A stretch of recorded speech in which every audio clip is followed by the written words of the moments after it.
Hello and welcome to the Weekly Stuff Podcast with Jonathan Lack. And Sean Chapman. We are here to talk about stuff. This week on the show, our final show of 2021, Season 10 of the Weekly Stuff Podcast, we are reviewing The Matrix Resurrections, now in theaters and on HBO Max, the fourth film in the Matrix series, this time directed solo by Lana Wachowski, which I have to say, I am very punchy today because I've had less than 5 hours of sleep. I went to see this at 11 p.m. last night, got out of the theater at 1:30, got home at like 2, and then I was up for like 2 hours thinking about it and writing notes and just mulling over it. I fucking love this movie.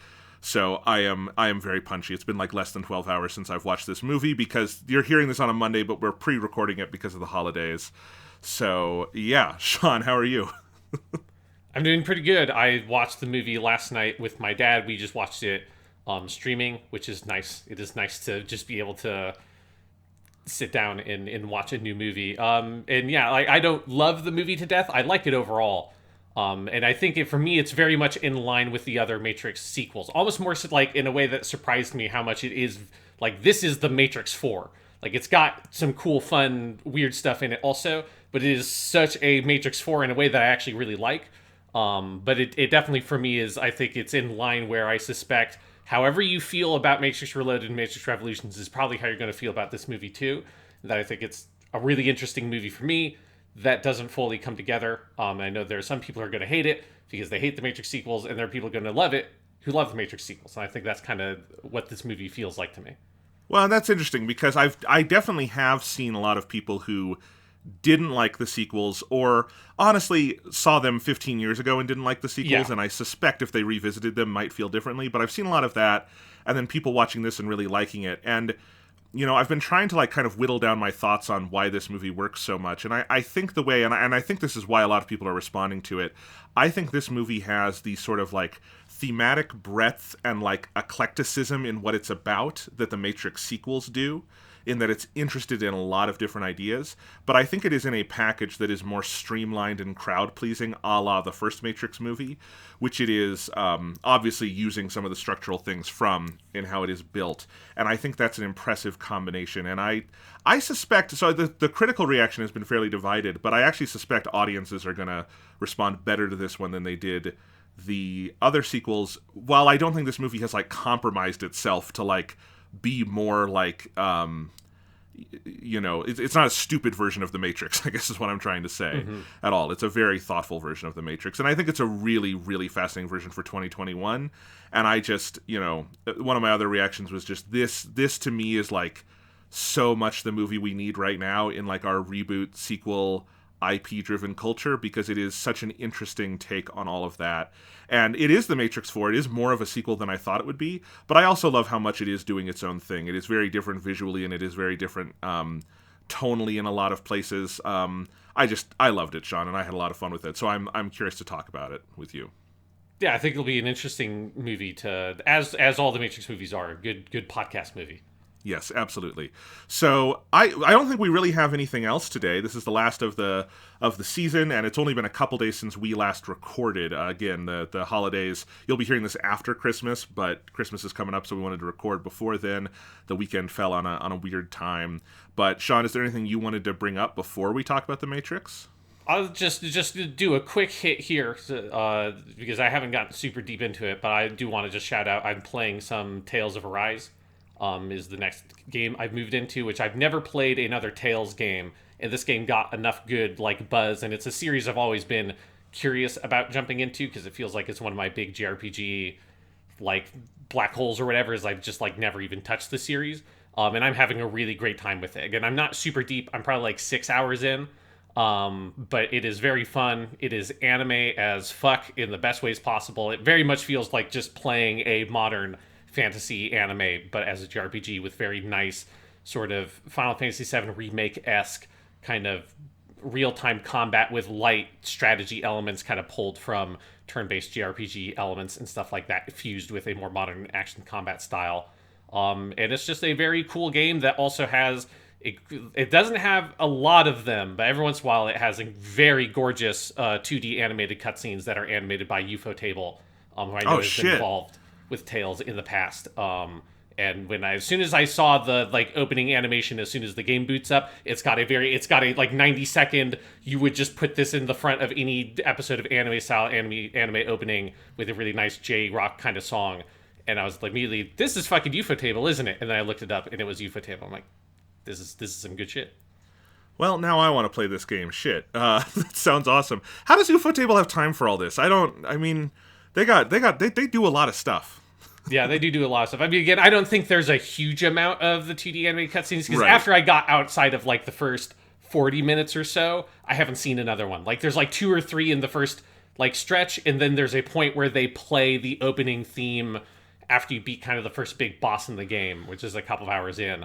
But outside of that, I haven't gotten another one of the big 2D anime cutscenes, so I'm guessing it's only for like the biggest, most like plot turning moments in the story. So there's probably only a few of them, but there are a couple of them early on, and they are very good. And the game just has like so far this really great pace where like I am both having fun just playing the game, and then I'm also having fun in my head being like, if you did this as the like TV anime version of it, because it is such a TV anime in terms of its story and character tropes and stuff like that, you can just see exactly, this is what episode 1 would be. Here, okay, now I'm in episode 2, so right now I'm in episode 4 of the anime is how I like to think of it in my head, because it's like so much how that plot is structured and paced. It would be a relatively simple job, at least in terms of what I've played so far, of taking it and translating it into episodes of a TV anime, because it just captures like that spirit and that energy and that pacing and the characters.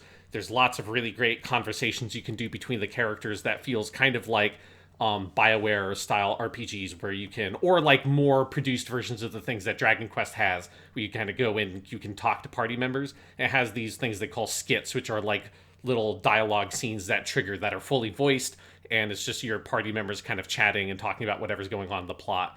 And so there's just lots of good kind of character chat time, good jokes, and then a really fun core plot that is a very cool, like, one part fantasy, one part kind of sci-fi-ish story, where it is definitely fantasy at its core, but it's got these sci-fi trappings where the story is about these 2 different races of people, the Danans and the Renans, and they live on 2 different worlds that are very close to each other.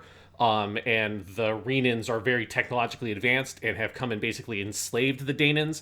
And your main character is a guy who basically is a Danan slave. He has amnesia, so it checks off that box, although I think it handles like the amnesia character trope a lot better than other games I've played have. And then he's kind of getting involved in this revolution to sort of throw off the shackles of the Renans. And early on in the game, you meet the sort of heroine, or like the second main character, Shion, who is a Renan girl. But she has a curse placed on her that means that anybody who touches her suffers like awful pain. And the main character of the game is a guy who cannot feel pain. Like, he can still be hurt, he's not immortal, but like he just can't feel pain. So he needs other people to tell him when he's like been horribly injured, or when his like arms are on fire. So the crazy shit that happens in this game. Because one of the things he gets is a giant magic flaming sword, and when he uses the giant magic flaming sword, his arms start to melt. So he needs Shion to heal his arms, because he's the only one who can use the sword, because anyone else would just be screaming in horrible pain.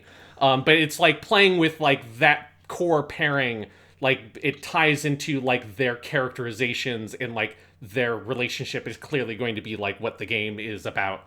And I think it's just like a very good anime setup, playing with like archetypes in very fun ways. So well, fuck, now I really want to play this, but you know, I am on the Persona 5 Royal train, and that train ain't arriving in station for a long time, so damn it. Yeah. So I just want to, I'll obviously talk about that game more in depth next time when I've gotten even deeper into it, but I just wanted to give a quick shout out to Tales of Rise, because I was going in like hoping that the game would be quite good based on what I had heard, and even then I'm like kind of pleasantly surprised by how like fun and kind of comfortable but also very interesting the game has been at the like 5 or 6 hour mark. That's awesome. That sounds really cool. Like I said, I've been playing Persona 5 Royal. It's great. I finished the whole first palace and all of that stuff, and it's fantastic. I'm inching forward to get to the next palace, and I'm already itching to do another one, because the palaces are just so ridiculously fun. Mm-hmm. And I think they're, correct me if I'm wrong, they seem even better in Royal. Yes. Because they've just added all this cool shit. And I did, Sean, I got to the first scene with our boy Shido, voiced by Shuichi Keita. And oh my god, that man, he is a Char. Yes, he is a Char. It was a very, very intentional casting choice. Oh my god, I am so excited to play more of it. But yeah, so yeah, just chilling, hanging out, and by the time you guys listen to this, it'll be a couple days later, and we'll be further in both of our JRPGs. So there you go. But Sean, would you like to talk about The Matrix Resurrections? Let's talk about The Matrix Resurrections. Spoilers from here on out. If you have not watched it yet, go watch it. And I will say this is the like rare movie where I would actually be fairly militant about avoiding spoilers, because so much of the fun of it is like getting into it and realizing that they really have not tipped their hand in the marketing. And I don't know about you, Sean, but it was a really like unusual experience for me being in a theater watching a new Hollywood movie and realizing about 10 minutes in, I don't know where this is going or what they're going to do with it. And like there's so much playfulness and like in misdirects, and ultimately the movie plays pretty fair with you in terms of like the continuity of the existing Matrix world. And I like that about it a whole lot.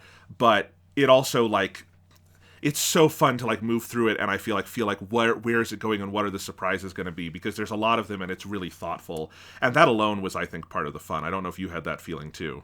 Yeah, I mean, that was my favorite part of the movie, was probably the first hour or so that has the most of that, of this sense of like disorientation as you're trying to piece together like where you are, like what is Neo's situation, like how does this connect to where we have been. Like I think it sort of like plays his hand fairly clearly early on that like this is straight up a Matrix 4, but of course at the end of the Matrix 3 Neo is dead. So like the like trying to figure out like how is he in the Matrix? Is this the Matrix? Is this a different Matrix? And that combined with the sort of like meta commentary they're doing, which I enjoyed a lot, about like the nature of reboots or sequels, or like, you know, of Neo having to make a Matrix 4 in the Matrix as a sequel to the video game trilogy The Matrix that exists in the Matrix, in the universe of the Matrix, right? It's like all that stuff I really enjoyed a lot, and had that element you're talking about of you're really not sure where it's going, or like ultimately like what it's going to be about, or every time you get to a next part in the movie there's like a nice kind of surprise or a nice twist waiting for you that you wouldn't really have expected.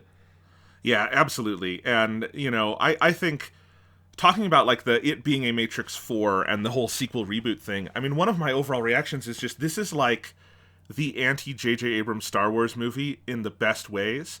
Because we've talked a lot about how, and I want to just talk about the world building for a second, because I love the world building they do in this movie, and I love the world building in 2 and 3. I think you liked all of that stuff too. You had other issues with those movies, but we've always liked the world building in these. And I think what is so cool is that this manages to be a genuine like 20 years later sequel. And in fact, in the world of the movie, it's like 60 years later, right? But for our time, it's 20 years later. So it's this genuine 20 years later sequel.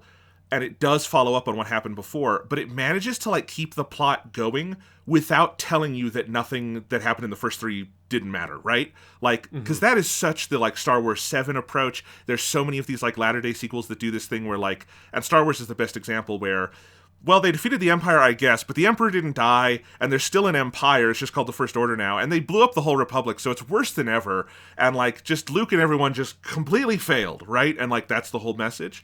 And I really like that The Matrix Resurrections goes in a very different direction of, no, everything Neo did mattered, and the world is, like, very different than it was when we left it, and there's a lot of, like, new conflict. It's not the same thing that happened last time. The world has moved on. And I think it does all of that and resurrects the 2 main characters without making me at least feel like they were thumbing their nose at the earlier movies. It feels like a genuine part 4 in that way. And to me, that was one of the most pleasant surprises. Yeah, the world building is one of the other favorite things that I think it's like you're saying, we have this thing with a lot of modern stories that they like to just reset conflicts or things from their property to whatever like the most iconic era was, and that's like Star Wars is absolutely the most like, oh god, we just have to make it like the original trilogy because that's what J.J. Abrams grew up with, and so we gotta have an empire and we have to have like a resistance, you know, instead of, it's not a rebellion this time, guys, it's just a resistance. It's totally different. And we have to have TIE fighters, and we have to have X-Wings, and you know, the Millennium Falcon needs to come back, and all that kind of stuff. And and that just feels like it's this sort of like regressive storytelling style of just trying to sort of emulate or replicate so many of the things from the original movies, whereas this movie is like, no, this is a fucking sequel, right? Like, in many ways, outside of the like crazy meta stuff at the beginning, but just in terms of the core vision of like the world building and stuff like that, this could have been a sequel to Matrix Revolutions, made a couple years after that movie, like set obviously decades in the future of that universe, but it's not something that like it's not banking on nostalgia as like the cornerstone of what makes the entire idea of the movie function in the first place. It is a proper sequel that feels like it is building off of everything that came before it. It's just that everything that came before it like ended in like 2003. And I enjoyed that so much. I just think that the sense of the world and what would have happened to the Matrix world after, Neo sacrifices himself, and the way the relationship between humans and the machines has like fundamentally changed is so cool and feels like a really natural extension of what those movies were doing. Yeah, and it's a sequel to all three of them. It is not. I think some people had this worry, or for some people it was an excitement that this movie was just going to kind of ignore the sequels because the trailer was indicating more sort of Matrix 1 kind of stuff, and it's not. This movie has structural things that it's pulling from Matrix 1, but it is thematically pulling just as much from 2 and 3 and like the world building and all of that. It is the Wachowskis do not share your opinion that their movies sucked. So like, it's going to be its own thing. But yeah, let's pull back for a second. I want to kind of dive into these different pieces, but I'll just say my kind of overall piece on the movie. Like I said earlier, I really loved it. I think it's fantastic on its own terms, but I also think it is such an interesting movie for this moment in time in how it addresses the idea of going back to a story, what a reboot is, what a sequel is, while also being very much a movie, I think, of its moment, of 2021, of trying to update the ideas of the Matrix for now, which is a very different moment than 1999 was, and I think there's a bunch of areas where they do that. I think the updating and expansion of the trans metaphor from the original Matrix, I think, is one of the most touching and interesting parts of this movie. This is so sort of bold and open in what it is talking about there, and I think some of the most powerful moments come from that. I think the way it interrogates the idea of truth and reality and how the Matrix would manipulate you now, feeling different, like 1999 Matrix very much being about that kind of apathy of the 90s, and this movie being very much about the like active choice to ignore reality and that sort of decision instead. And all in all, coming to, I think there's a real like anger underneath this movie about the state of the world in a lot of ways, but I also think in a very like prototypically Wachowski-esque way, it takes that anger and it thumbs its nose at the world with a smile on its face and comes to a very hopeful place that is hopeful, I think, in a very earned way, because the Wachowskis, and here it's just Lana Wachowski, I think are some of the least sentimentality allergic filmmakers in Hollywood, and I love that about them. They're filmmakers willing to say, and we talked about this with Matrix 1, that like Matrix 1 ends with a kiss bringing Neo back to life, stuff like that. And I think that sort of idea is here too, and I think the love story here is better than it's ever been. I love the acting. I love the visuals of the movie. I think it's an incredible production. This movie, I do not think it's perfect. I think there's some messy elements, and I frankly wouldn't have it any other way, because that's something I love about the Wachowskis, is that they throw a lot of ideas into their stuff, and if it doesn't 100% cohere, it is so much more interesting than the vast, vast, vast majority of schlock I'm going to go see in a multiplex. It hit all my buttons. I really loved this movie. Yeah, for me, I think where I'm more mixed on it is, like, I really loved the first hour. Like, and I know it was almost exactly the first hour, because that's when we took, like, a brief bathroom break, and I saw there's, like, an hour. I was like, God, this movie fucking rules. And after that point, like, I think the midsection of the movie I like decently. I think when it starts coming into the end is when the movie started to lose me a little bit. I think there's, like, a few reasons for why that's the case. I think the action stuff in this movie doesn't really work for me. I think it's like some action scenes are decent and some action scenes I think are actually quite bad. I think like the editing and stuff like that in the action scenes is very disorienting, and it just doesn't gel well. And it's not even that it's like, oh, it's not as good as the action in the original Matrix movies, because it's not necessarily even trying to be quite like the action in the original Matrix movies. Like Yu and Wu Ping didn't work on this. You don't have like a direct like Hong Kong, like you have Hong Kong influences there, but you don't have like actual Hong Kong people like coming in and doing the action stuff on this movie. And I do think that there's like something where the movie still leans on having some of these like big fight scenes, but the big fight scenes don't really land for me. And probably like the one that misses the hardest is the Agent Smith one that also has the Merovingian in the midpoint of the movie. I think it's just like a bad scene. And so that stuff started to sort of lose me a little bit in the movie. And then I also think that it ends up kind of losing some of the more like adventurous, strange elements that the movie has early on, and starts boiling down more into that like the love story between Neo and Trinity, which I like fine, but it's never been like the most compelling on-screen romance to me. And this movie ultimately needs to, for the plot that it is, needs to lean on it more than any of the other movies have.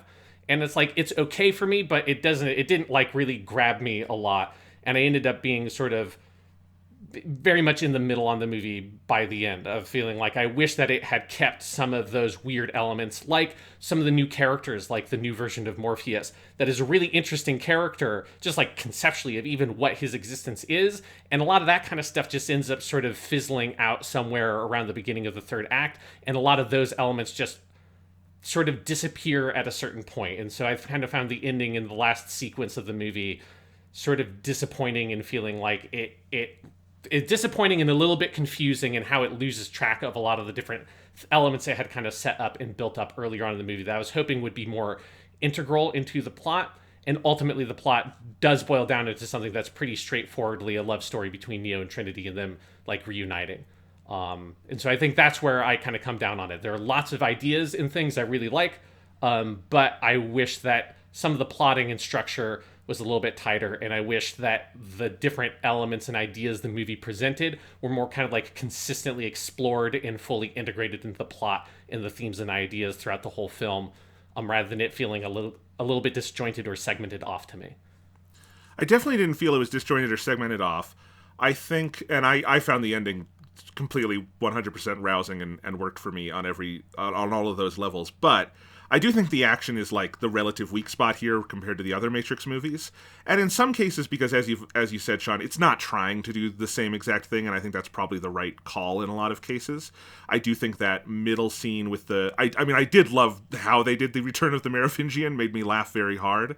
I do think that fight scene overall is weak because it's kind of the anti like Matrix, trilogy fight scene, where it's kind of very reliant on like cutting and obfuscation in a way that the originals are not, and you can tell that difference. I think the big action scene at the end I really liked, and I think there's a lot of cool conceptual stuff going on there. But again, it's not quite a classical Matrix action sequence, and I'm okay with that because this is 20 years later, and it's a different, matrix they're in and all of that stuff too. So I think there's some different ideas they're playing with, and that worked for me.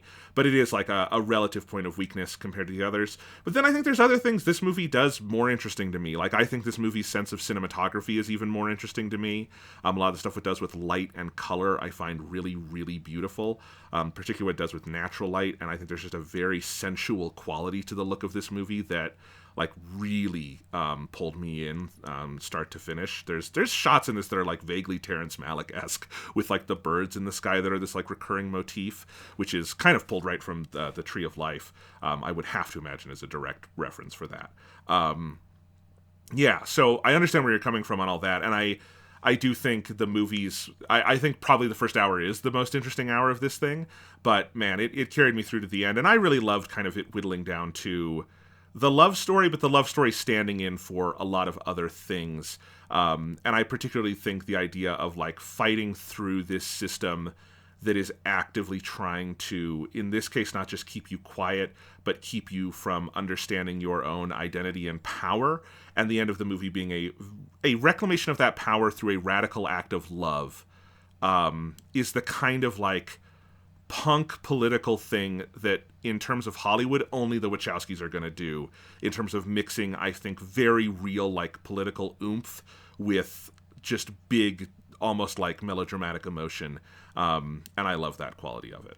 Yeah, I think for me, the disconnect has always been like, I just don't feel like the melodramatic quality has been built up to earn the payoff for me.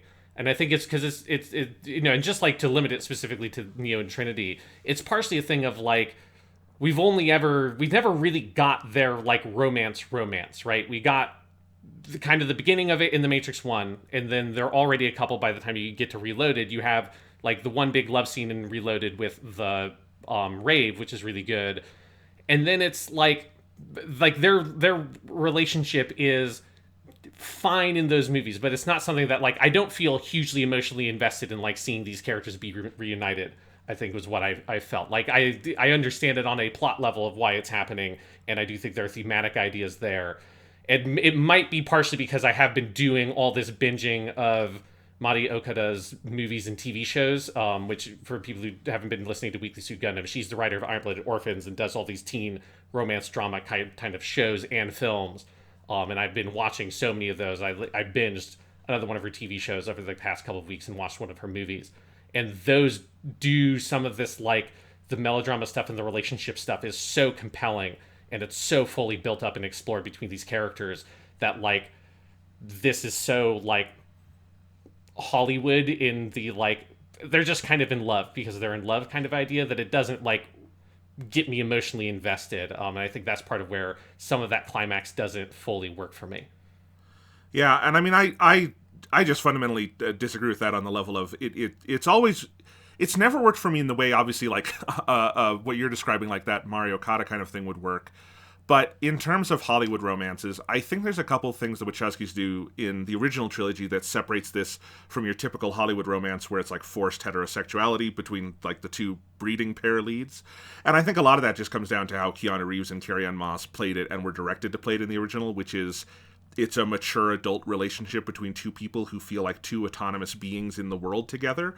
And I think that's something that I think they sell very well in those original movies. And here, actually, I think this movie does so much interesting stuff to kind of layer it in and build it up. I think that recurring idea of the scenes in the coffee house together where they are talking, particularly there's one near the end of that first act where it's just a long scene of Trinity talking about the world as she sees it and like her disconnect with it, and Keanu just listening. I find to be a very powerful and emotive scene, and I think it's a moment of slowdown that I think is really beautiful. And also, I just think Keanu Reeves and Carrie-Anne Moss are better actors now than they were 20 years ago. And I think you see that in this movie. I think Keanu is fucking fantastic, and I think Carrie-Anne Moss steals the whole show. This is the most Trinity I think has really gotten to do in one of these movies, and she's great. And, you know, there's a lot of interesting character stuff there, too. So, you know, that worked for me. I totally understand where you're coming from, because it's the kind of thing that if you're not bought in on it, either going into this movie or with what this movie does, it's not going to land 100%. But for me, at least, it very much did.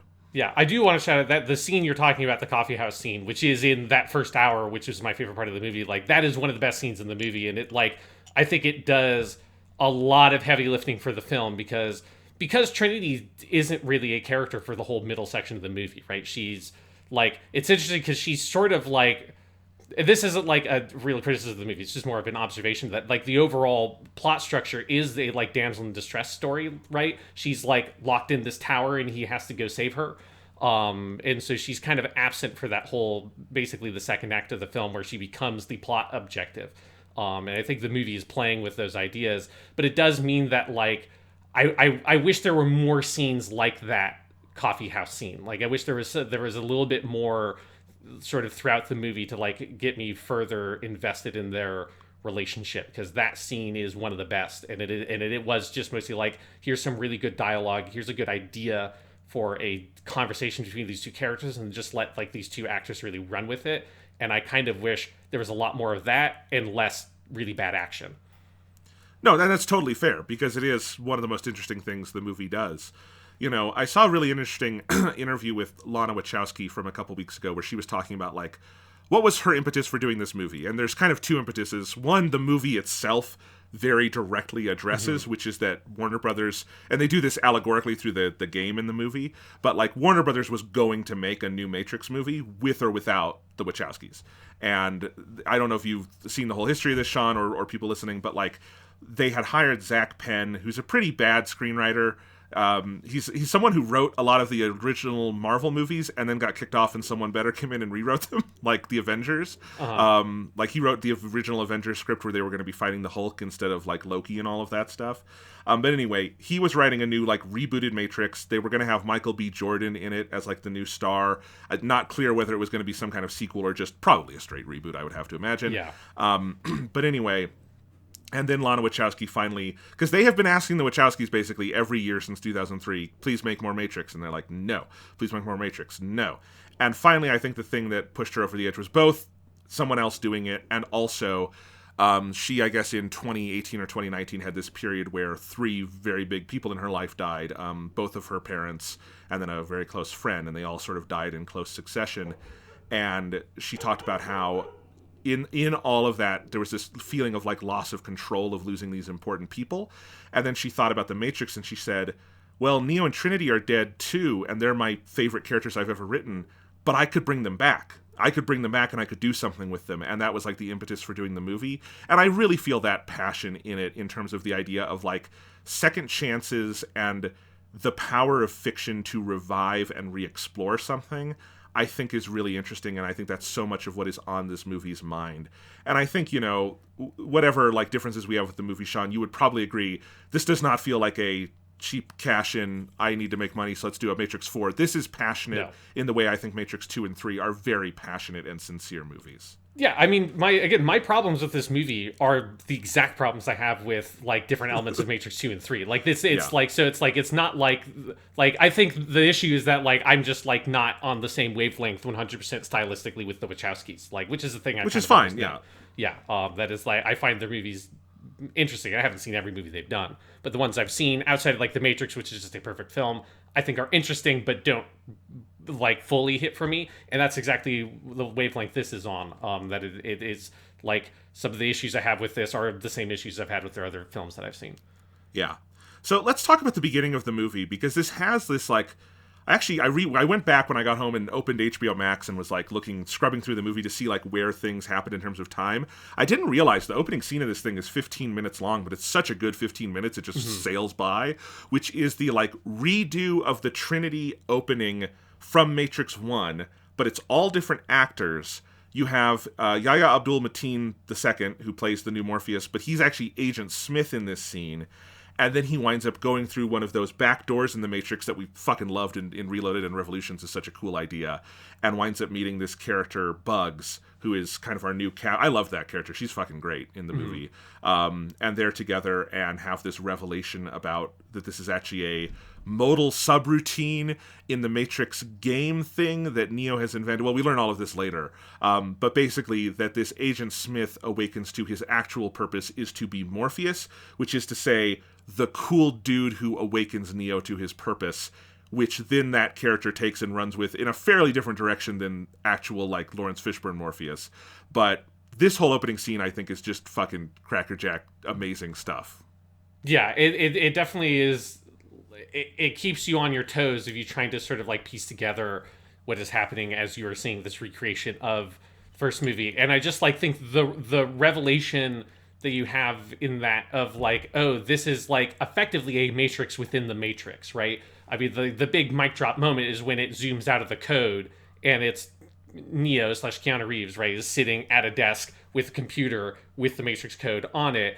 And because you're watching a Matrix movie, you know that obviously that character is in the Matrix and he has created a Matrix-like thing in the Matrix. And this is the idea that I think this is such a fascinating idea that I wish the movie did more with it, because it feels like it should be more important than it ultimately ends up being. He creates a sentient life form that exists within the Matrix in the Matrix, right? So it's like 2 layers deep. He programs a sentient program that then takes the same red pill that humans have been taking to escape his layer of the Matrix into, like, the real world. Like, I think that is a really awesome idea, and there's, like, a lot going on with that I wish the movie did more with, because I think, like, the idea of all of that is so cool, but it kind of doesn't really come up again out of like once Neo gets out of the Matrix, that whole thing kind of feels like they kind of just like spent that card and they're not like interested in using it anymore. I wish that honestly was like the whole movie was exploring those ideas and everything around that, because I think it's so fascinating. I don't disagree. I think there's a lot of fucking that is such a cool big idea that like, and it's the kind of thing that either it's going to be sort of not fully serviced or it has to be the full movie, right? Like I don't know what the middle ground there is because it's such a big idea. And I do think if I were to point to one of my major disappointments, I don't know if I would say major because I do love the movie overall, but a disappointment with the movie is that I do love this new, very changed version of Morpheus so much. And I wish we got like one big dialogue scene between Neo and this Morpheus, because it's a totally, instead of this being like the Lawrence Fishburne father figure, priest figure who has drawn Neo out, and there's more to it than that because he also views Neo as like a messiah, so there's this kind of give and take. But this is a different thing where Neo created this being, right? And Neo is the creator to this guy. And I think they explore that with Bugs in interesting ways. That whole idea of like seeing Neo and seeing the face beneath the face and that awakening her, that's a great thing I think they explore. But I would love to see it even more with the Morpheus character here. And you know, I do not need a Matrix 5 out of this movie, I will say. And it doesn't feel like it's trying to. I've seen some people say, like, the ending is setting up. I'm like, no, I don't think it is. I think this movie is a standalone thing. But if you were to make another one, there's a lot of stuff you can pull from, right? And I think it's all there in the, like honestly, if you were to make another Matrix, I don't think I would have Neo and Trinity be the main characters. I would have them be off, like, being gods of the Matrix, and I would want to follow the new Morpheus, you know, or something like that. But yeah, it is a great idea, and I think one of the things this opening does that's so interesting is we are so accustomed to the new 20 years later sequel that starts with a recreation of the scene from the original movie, right? Like, that is such the expected thing. And I think the ways it subverts it is so smart. I love that you literally have a character in Bugs walking through the scene and like analyzing it and being like, this is Trinity, but this girl is supposed to be Trinity, but it's not Carrie-Anne Moss in that scene. And, you know, all of these things are kind of off. She has this line that I had to write down. I wish I had a pad in the paper or in the theater with me because I wanted to write this down. I had to go back and find it. She says, "Why use old code to mirror something new?" And that is like so like the question of this movie to Hollywood, I feel like. And there's a lot of that there. But then, yeah, I think the entire idea of this Morpheus being who isn't like, and it's important to say it in the credits, they kind of play their hand here where he is credited as Morpheus / Agent Smith. And the Jonathan Groff character, who is the, like, new Smith, is not Agent Smith. He's just Smith. He's not an agent in this world. And so this Morpheus is a combination of these different influences in Neo's life that awakened him. And I think that whole idea of, like, the moment at the end, the, like, mic drop when he says, like, I know my purpose, I am Morpheus. It's just such a cool idea, and it's a way to, like, get to a place of nostalgia, but through a very, like, new medium, because it's not Lawrence. He doesn't transform into Lawrence Fishburne, right? We don't see him in this movie. It is his own character and actor, and I think that's one of those ideas that's, like, really interesting, especially compared to a lot of the shit we see today. Yeah, and again, like, the implications of, I mean, because he's Neo's son, right? Like, Neo creates him. It's like, and that's just part of my frustration. It's like, that feels like that should be way more important or significant here than, like, he literally created life from nothing, you know? And it feels like one of the things that is lost a little bit is I think there are, like, echoes of some of the religious, like, symbolism and imagery that the Matrix sequels, particularly Revolutions, had, that, like, it kind of gestures at it a bit here, but I wish it was more fully explored, because that was the thing that I liked the most about the Matrix 3. So of course that's the thing that I'm going to want them to explore more here. But what is here is fascinating about the idea of Neo creating this life form to sort of set himself free again, and his subconscious, like, reaching out, trying to free himself through this creation. Yeah, I think it's and I love that it is also something where you have to piece it together kind of over the course of that first hour, what all of this means. It very much keeps you on your toes. And, you know, we go from that first scene that is, you know, it's a human and a program talking to each other, right? And so this movie very much picks up from where the sequels go off of, where the programs are just as important as characters as the people, right? And I think that's a really cool idea that they play up. And the whole idea of Morpheus in this movie not being a human being, when Morpheus in the original trilogy is the most human of the human beings, right? He's the person who, like, literally gives the speech at the rave about the importance of like bodily contact, right? And like feeling your feet on the ground. And this is a very, and I think this is an interesting piece of world building they do when we get to all this stuff with Niobe. I don't know if Morpheus would like this Morpheus. Like there's a real disconnect there. I don't know if he would accept that. And there's a lot of interesting stuff to those ideas that just right off the bat really grabbed me. Yeah, I like the idea of an alternate version to this movie where this Morpheus meets our like Lawrence Fishburne Morpheus, but he's like a program racist. Yeah. And he has to like learn to overcome his program racism. Yes, exactly. I mean, let's just talk about that for a second, because while we're on the topic of Morpheus, we, as far back as whenever they announced this movie was being made, and I remember when they announced it was Lana Wachowski's writing and directing, Keanu and Carrie-Anne Moss are back, but Lawrence Fishburne was not, and we were all like, well, why is Lawrence Fishburne not in this movie? And then you got to see some of the footage and the casting, and there's this actor, Yahya Abdul-Mateen II, who is playing a character who, kind of looks like Morpheus, so we all kind of assumed, but they were never, like, explicitly saying that's who it is. And so the question was like, well, why? Is this like they're snubbing Lawrence Fishburne? What is it? And I kind of always had faith that, like, I think there's probably a good reason for it. And I think there is a very good reason. I think it's, as much as I love Lawrence Fishburne, I would watch Lawrence Fishburne in literally anything. If you wanted to make Lawrence Fishburne the next fucking Doctor Who, he's not British, I would watch it. You do anything with Lawrence Fishburne. I love that man. But I do think it's the right call, in part to make this movie feel like its own thing, and also a part of the world building where the world has moved on from last time we saw it. I think having this be 60 years later, and one of those casualties is that Morpheus was a human being who lived and died, I think is actually a very important part about what this movie is doing, and the playfulness of having a new character inhabiting that role is really interesting as well. I think it's absolutely the right call in terms of avoiding just making this a nostalgia piece. Yeah, I think I could, like, I'm fine with either version. I do think there is a version of this movie, though, that you could have done where the Niobe character is, Niobe, star of hit game Enter the Matrix, is replaced by Lawrence Fishburne's Morpheus. And there's, like, again, like, I think that there would have been, like, benefits and drawbacks to that, because I think it's kind of like a, having him as, like, a double-edged sword. So I will say, I do think that, like, Niobe in this movie, I'm a little bit mixed on the performance a bit. I think it's like a little too much like the old woman thing, is like, it's a bit cartoonish to me. But yeah, like I think like it is. I think I'm more or less with you. I think ultimately was the right choice, just not to like bog the movie down too much with having to have like a big reunion scenes. Because if you have Morpheus in the movie, like proper classic Morpheus, you then have to have big Trinity scenes. And stuff like that, where you have to have those characters meet, because it's like, it would be impossible not to smash them together again, and it would have probably dragged the pacing of the movie down too much if you had to kind of satisfy all those demands. Well, and I think part of it to me also is what I think is compelling most for Neo in that middle act of the movie is waking up to a world he doesn't recognize that has moved on since he was last in it.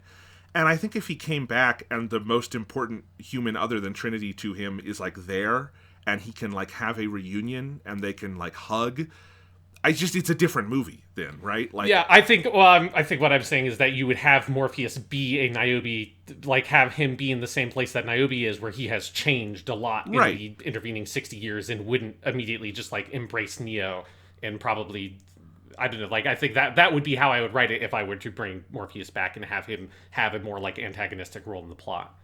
Well, that could be interesting, but I just, like, there's the moment where they see the statue of Morpheus, and Neo has the little flashback, and they sprinkle clips from the other movies in here, and you see the one of when they are saying goodbye in Matrix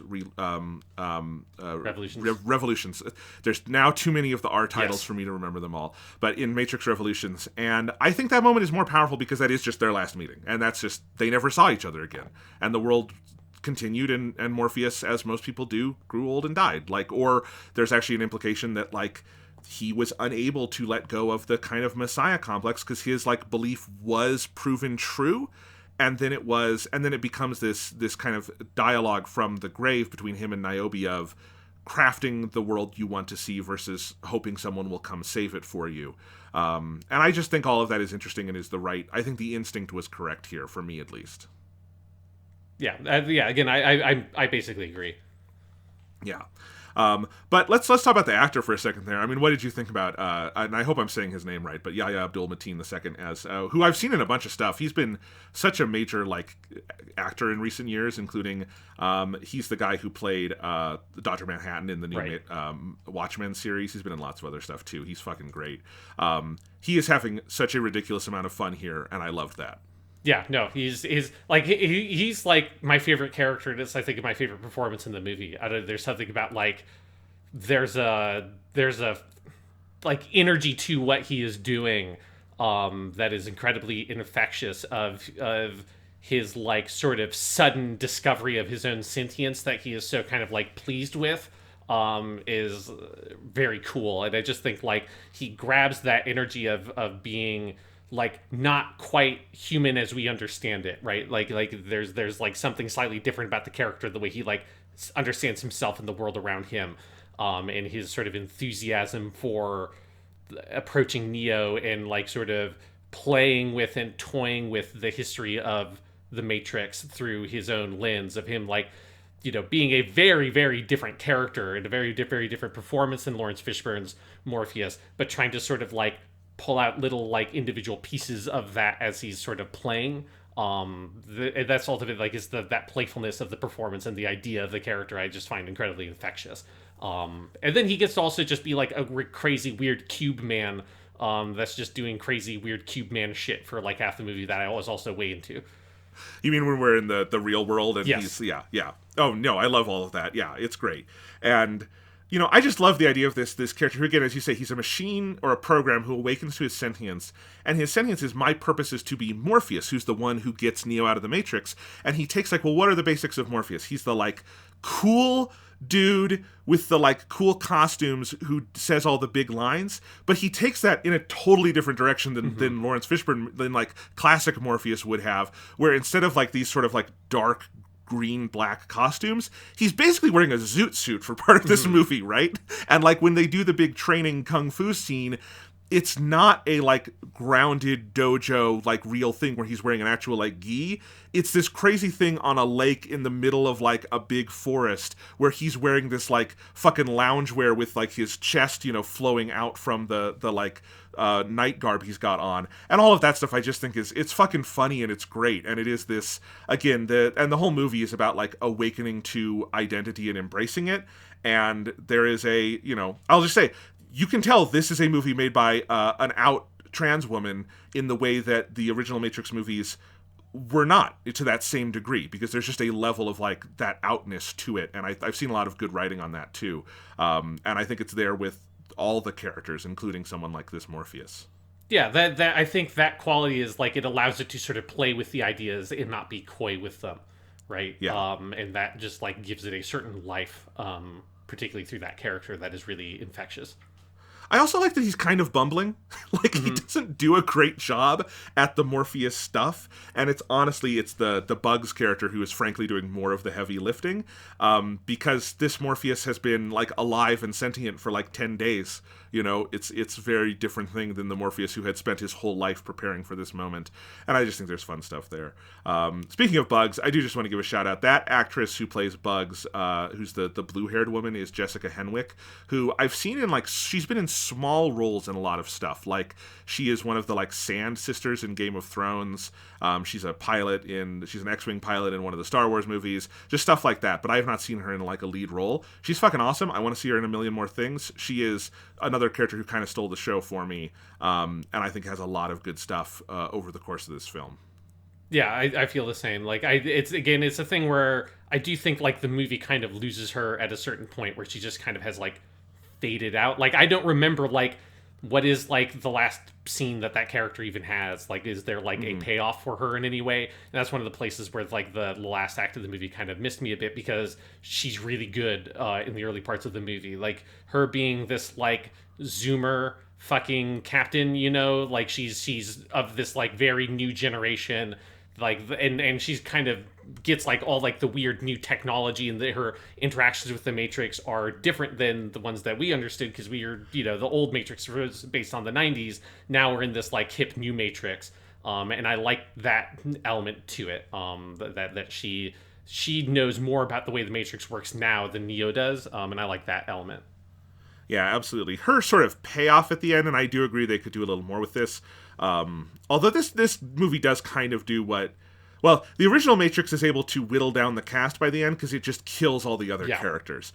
This movie doesn't quite do that, and I think for the right reasons. I think this movie would be very tonally dissonant if everyone died and then you had the ending this movie had. But her thing is going back in and saving the rest of her team, who, overall, the team here does not, like, read as powerfully as, like, the team in the original Matrix, in part because they're not all whittled down and killed at the end. But I do think she is one of those. I think the Wachowskis have a talent in these movies for making really kind of vibrant supporting characters, and I think that continues here. But yeah, I liked that character. I like what you're saying about the Matrix and all of that. But Sean, let's talk about this whole first act where we come into the movie and Neo is living a life as Thomas Anderson, where there are more invocations of that name in this movie than there is in any other, because this is a movie about dead naming. Just in case you missed it in the original movies, and that's okay. It was 1999. People, I don't even know if they had a term for it yet. Yeah, but, like, some people start calling him fucking Tom, and that's weird. Like that's the one that you're like, what the fuck? Like, fuck off. Yeah, exactly. Well, that's how the new Smith is doing it, which is kind of how you know this new Smith is even more of a fucking dick. But anyway, yeah. So you have Thomas Anderson as a computer programmer who, 20 years ago in this world, made a trilogy of games called The Matrix that had that whole plot and apparently had really well produced live action cutscenes that look like the original Matrix, which you think for a second is silly, and then you remember, except the Wachowskis made a Matrix game with live action cutscenes on par with the movies they were making because they just produced it all at once. I just like to imagine that within the Matrix, Unreal Engine 5 came out like 20 years ago or some shit, right? And that's the whole, like, the tech demo tie-in. That's what it is. That's what they're showing us. It's like, look, you can make it look pretty much, it's not 100% like the original stuff, but you can get pretty fucking close with this UE5 shit. So maybe that's what he used. That's how he made his, what I hope was just called Matrix: The Path of Neo, because that's the one that goes through the story of the whole. It turns out that within the Matrix games, within the Matrix, it's got a very different ending to get your big giant fucked up boss fight. That's what in my head is canon in Matrix Resurrections. I think that's correct. But yeah, he has made these games, and it is 20 years later, and the studio, which they just full on say the name Warner Brothers, is wanting them to make a new Matrix game, and you have this whole sort of malaise of living in a world of repetition. This whole stretch of the movie is amazing, and I frequently, Sean, had my jaw on the floor going, I'm so shocked they got this made, because this is... I mean, it's not the most subversive thing in the world, but Jesus Christ, for Hollywood, it's very subversive. Yeah, no, this was my favorite part of the movie. Like, this is where it just has this energy and, like, style to it that's so interesting. Yeah, where it's playing with these ideas, and it's, like, got this sort of, like, very meta, fourth wall breaking humor to it. I mean, you've got characters just talking about making the Matrix 4 in the movie The Matrix 4, right? Like, I almost wish that they had just called the movie The Matrix 4 and, like, thrown away the subtitle just to, like, make the joke even more precise. But that element, like, and, like, all of that, like, the humor of that in the sort of, the kind of poking fun at our sort of modern remake, like, endless sequel, like, franchise Drek, like, existence that is the modern, like, media industry. It gets to poke fun at that while then also having some of the most, like, evocative, powerful character stuff in this movie with, like, Neo's relationship to all of that and feeling so lost and confused and trapped. And he has all his scenes with the therapist character played by Neil Patrick Harris, and he's got his sort of, like, one-sided longing for Trinity at this coffee shop, and all the random side characters in here, like his, like, dick, the fucking friend or whoever is, like, who works at the game company who's with him in that coffee shop scene, like all the, like, random game developer people. There's just a richness of sort of, like, characterization and a realization of this, like, little kind of set piece in the world. It's so full and interesting that, yeah, this was my favorite stretch of the movie by far. It's so good. It's so good. And yeah, it's not just meta, but I think it's meta and it's very smart. And I think it more than just some of the intellectual stuff, I think this whole stretch gets at a certain, like, feeling in the same way I think The Matrix 1 gets at a feeling of, like, life in that case, 1999.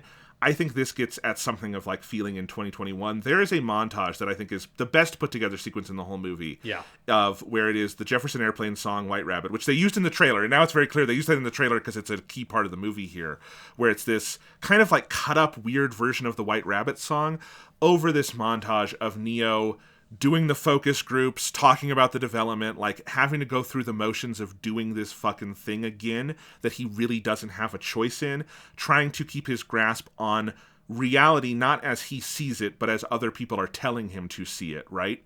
And they have all these beautiful shots, one of which was in the trailer, but is so perfect in the movie, of him in the bathtub with the rubber ducky on his head, which is just shot for the ages, perfect image. But there's so much of that. I think Keanu is so good through this whole stretch.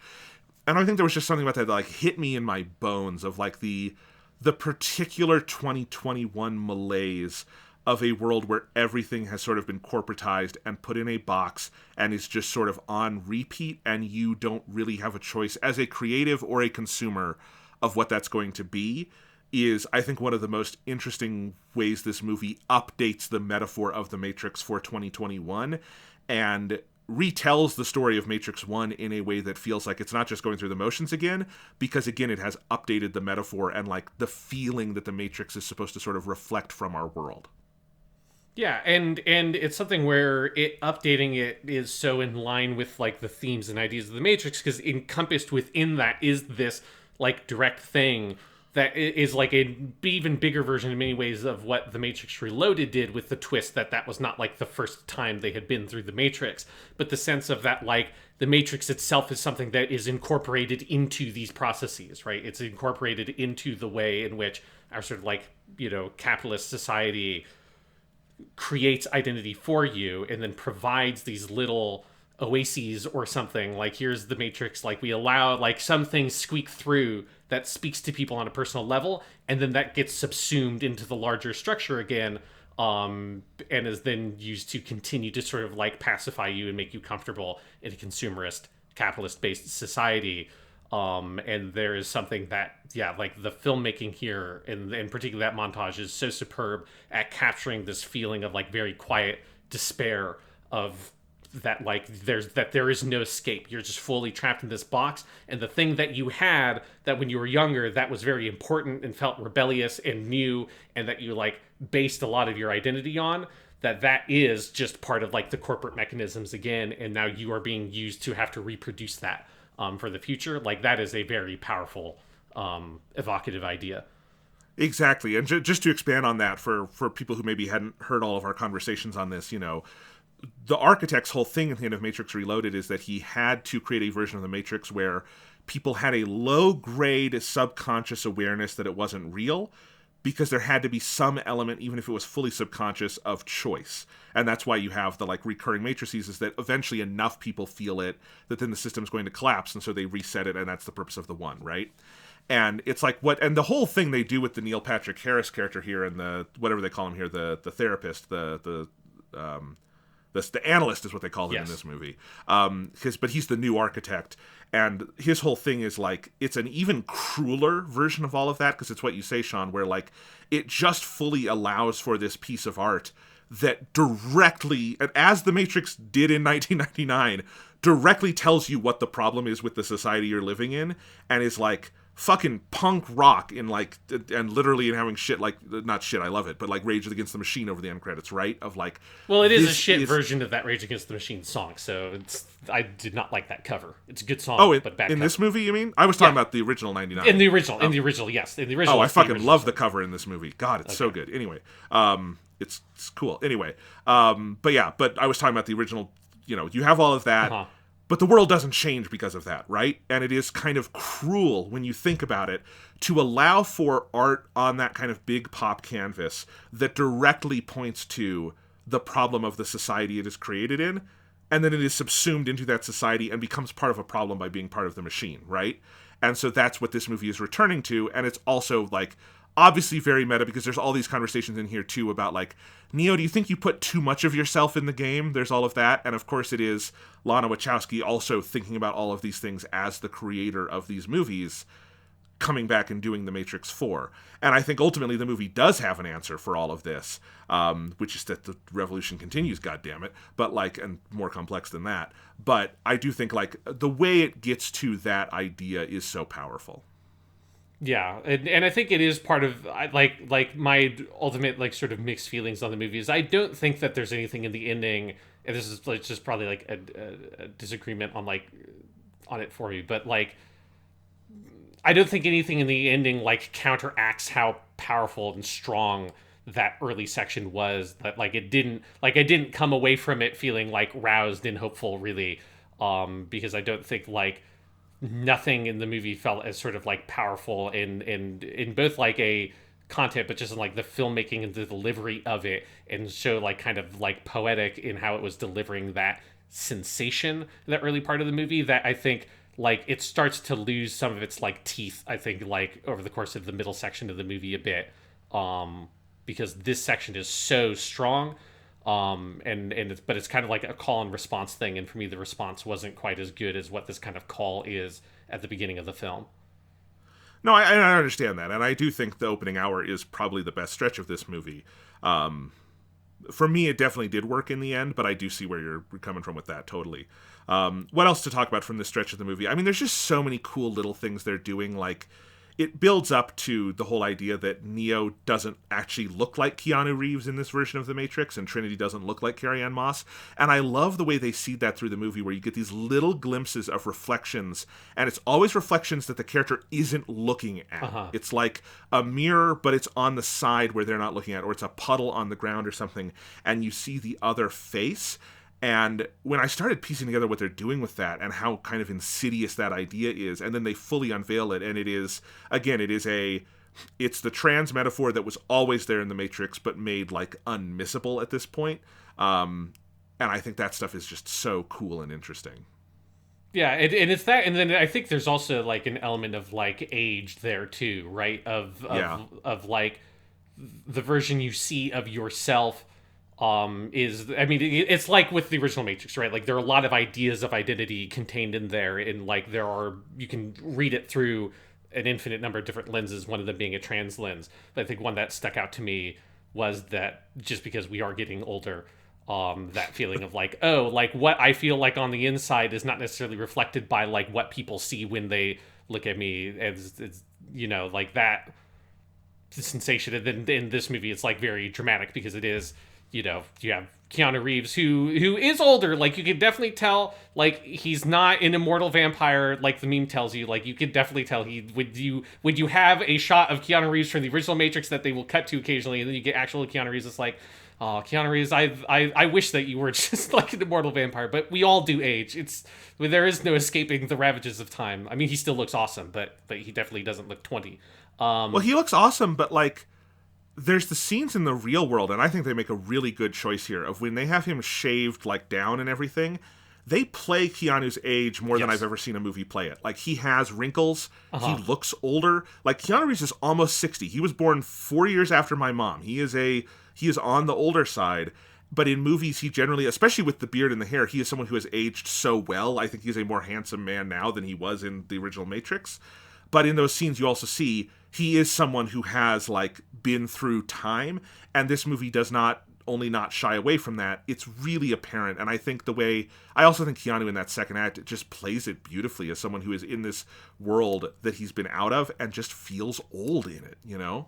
Yeah, exactly. That, like, they're not trying to disguise his age anymore. But then even in the Matrix, it's exaggerated even more, right? That, like, the reflection is this, like, a cartoonishly old man, you know, in that sense of like probably like what Keanu Reeves in the fiction would look like if the like actual, what is like 60 years or something had passed since that character like went in, instead of because he's got like some sort of weird cyborg body now, so he hasn't aged the entire time that character technically has been gone for. But yeah, like that whole concept of like, you know, your identity and your sense of self being sort of subsumed by the system that determines your name, and it determines like it doesn't determine the way you look, but the way you look is not reflected by who you are on the inside. And in some ways, the way you look is sort of like determined by what the system deems appropriate for you. That stuff is as effective as it's ever been. Well, and I think that's part of what I think this movie does, maybe better than the other sequels, is restoring this sense of, like, the Matrix as a thing, as this, like, very multivalent metaphor. We talked about that a lot with Matrix 1. And Matrix 2 and 3 have a lot of other very multivalent metaphors, but the, like, substance of the Matrix itself is sort of a settled question to a certain degree, and then it's more the world building around it, like what the architect is doing and where the machines play into it. And I love all of that stuff, but I do like how this movie returns to the central philosophical question of this movie again is the substance of the what is the Matrix, and it has changed and updated that in a way that feels multivalent for a movie 20 years after we did it the first time, you know. Yeah. 22 years after. It's been a while. You know, we are all old. Yeah. Anyway, what else to say about this stretch of the movie before we talk about... I mean, they also play with, of course, the whole thing with mirrors. You know, I talked about how powerful on our most recent viewing I found the mirror scene in the original Matrix, where first it is... You see Neo looking in the Matrix, and it's shattered, and it's a reflection that's all kind of broken up, and what a powerful image for, like, dysphoria that is. And then it comes together, and it's this fluid substance.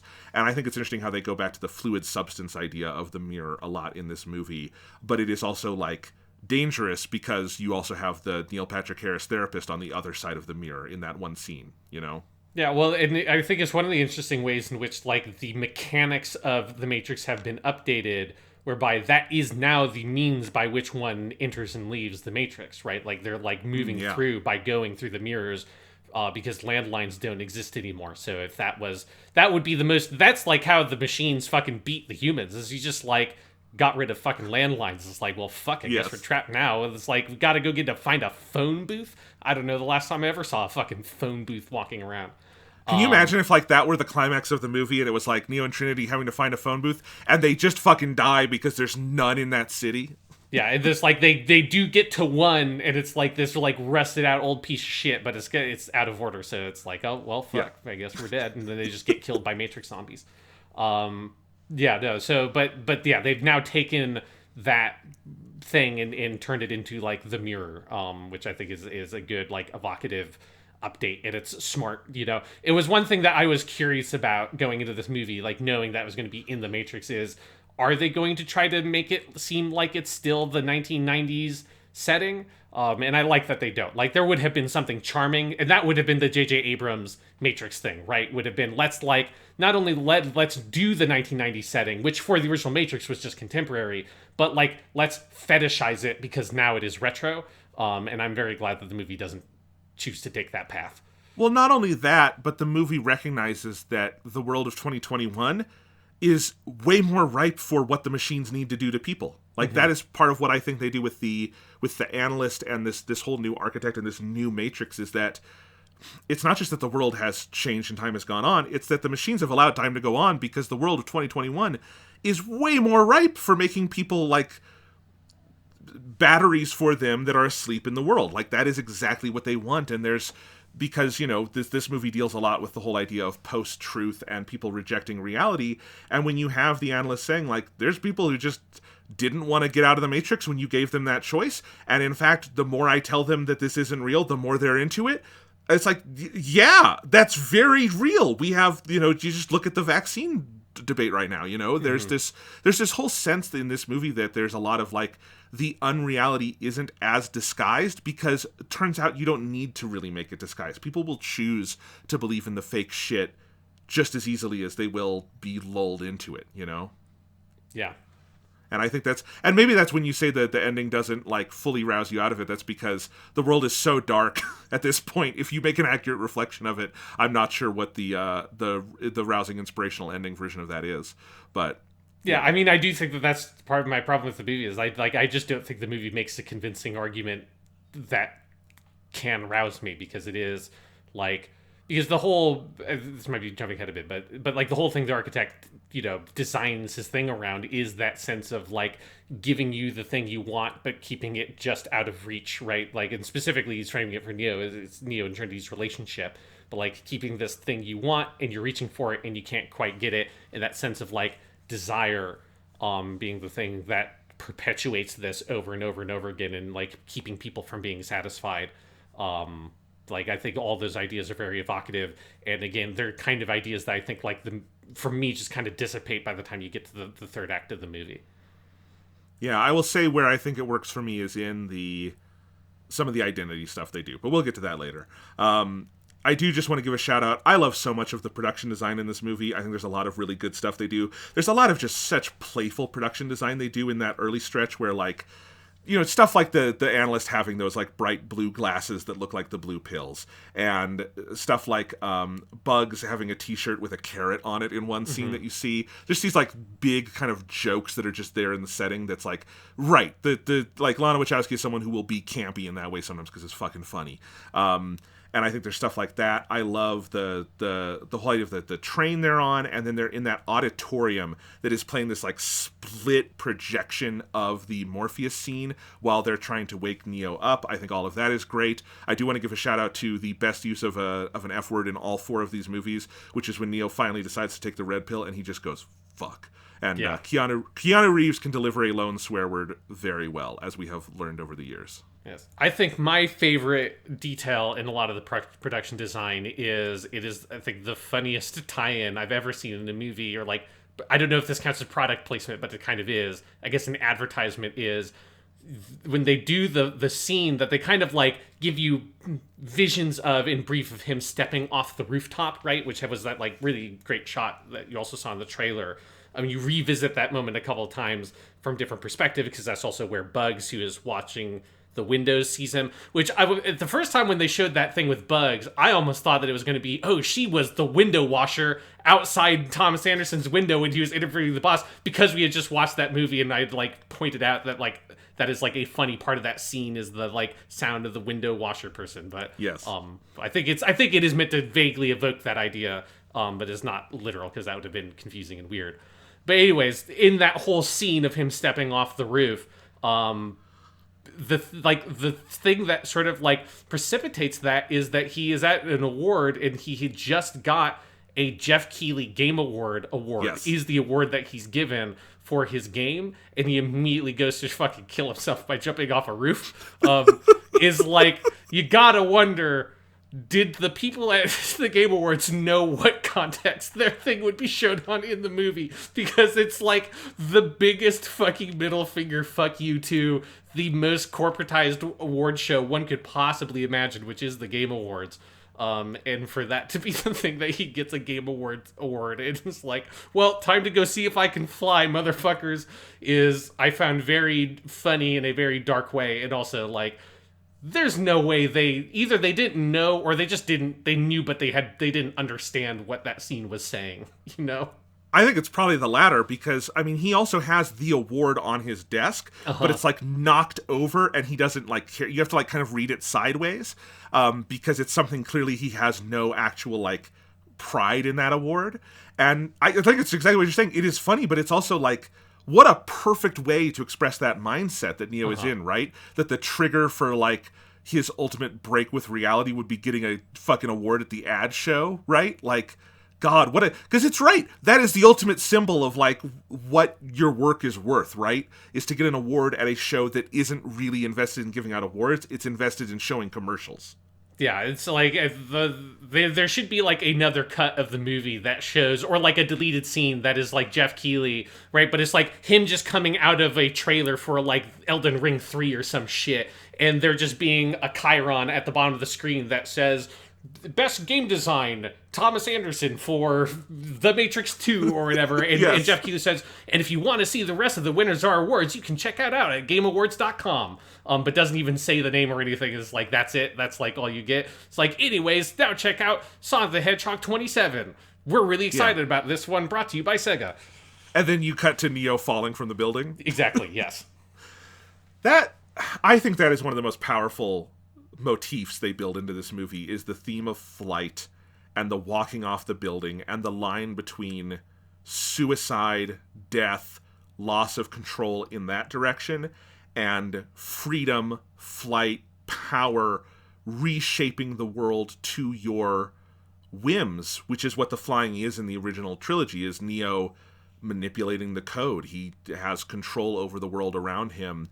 And I think the way that expresses this key idea that is there in this first act of the movie, and I think is there throughout the rest of what this Matrix represents, is a kind of control that is different than what we saw in the original Matrix, and that malaise we were talking about, and flight as this sort of escape thing. And I will just say the reason why it works for me in the end, and why the ending, I think, works as powerfully as it does, is coming back to that image that has been seeded throughout the movie, and it not being Neo who flies this time, but it being Trinity, because Neo is someone who has gone through this awakening before and is kind of old and out of it, and Trinity is this person who has this full awakening in this movie, and then it is the two of them together that is more powerful than either of them apart.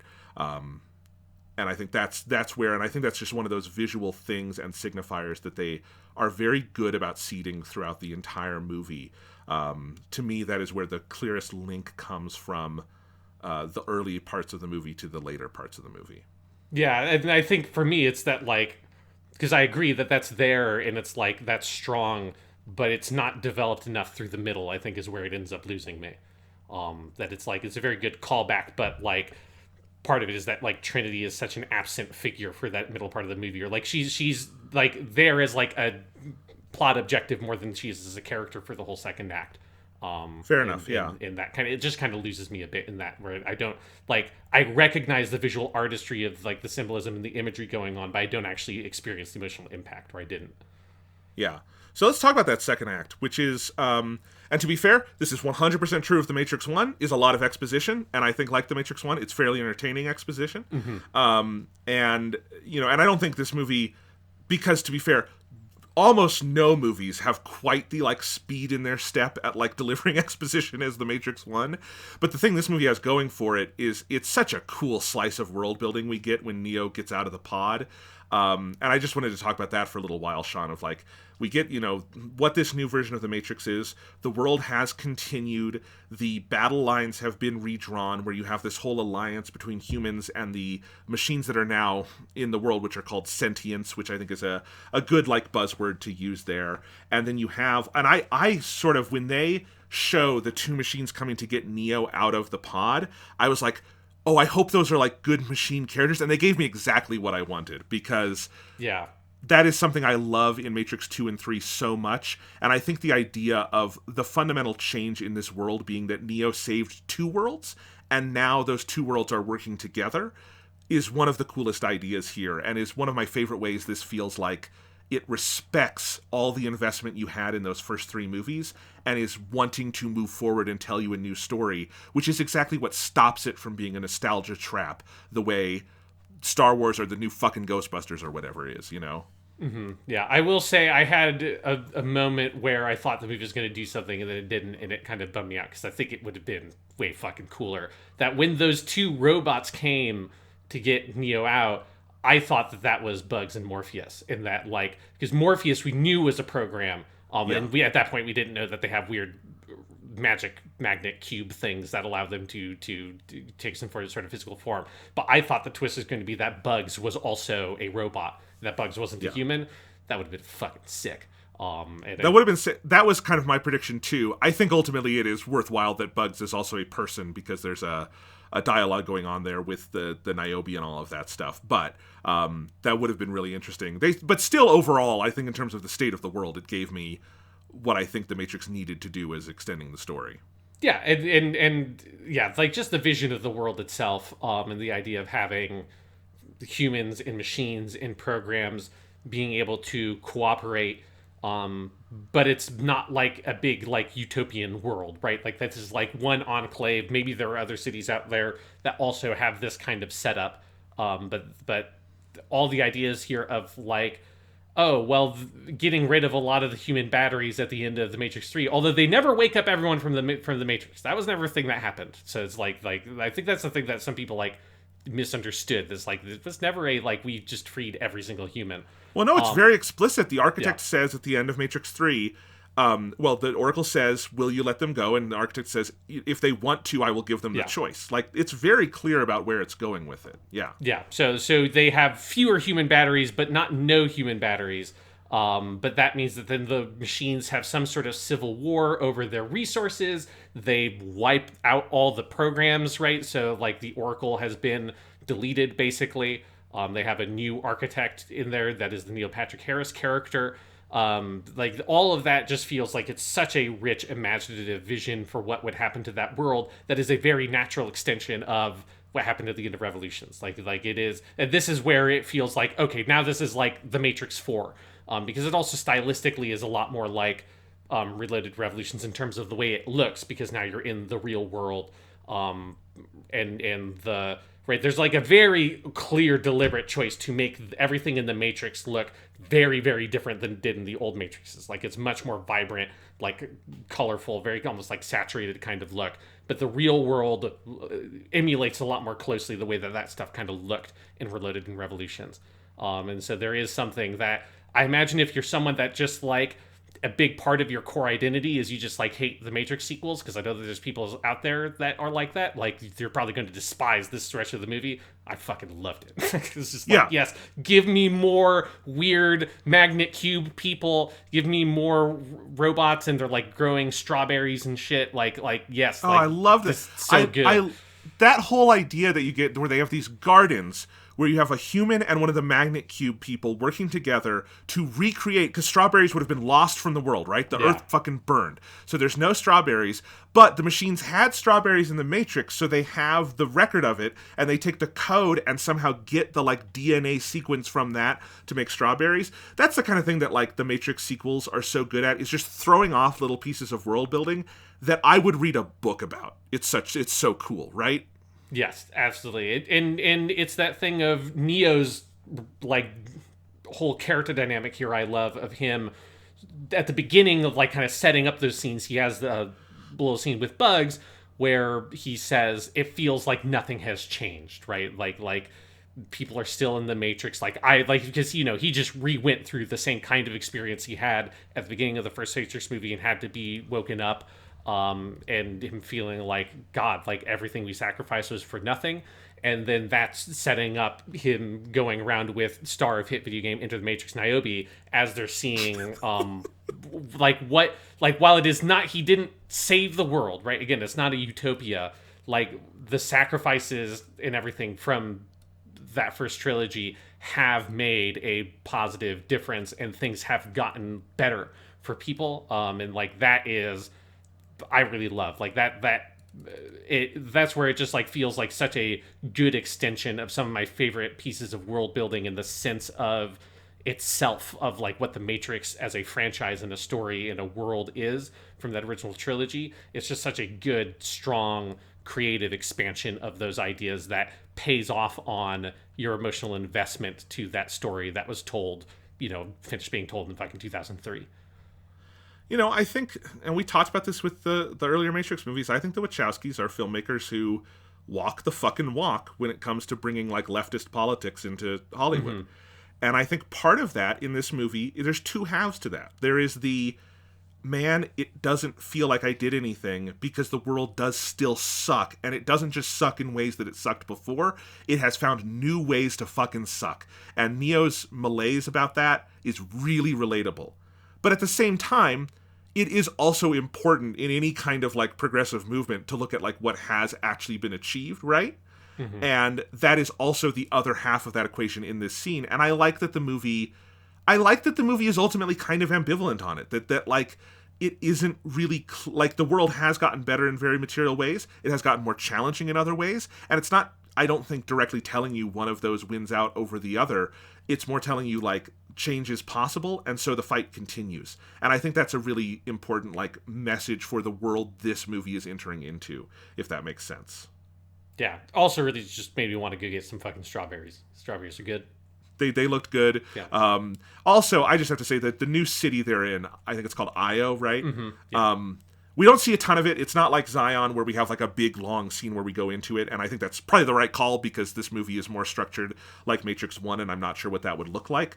But the establishing shots where we go into Io and we like see the cityscape and everything.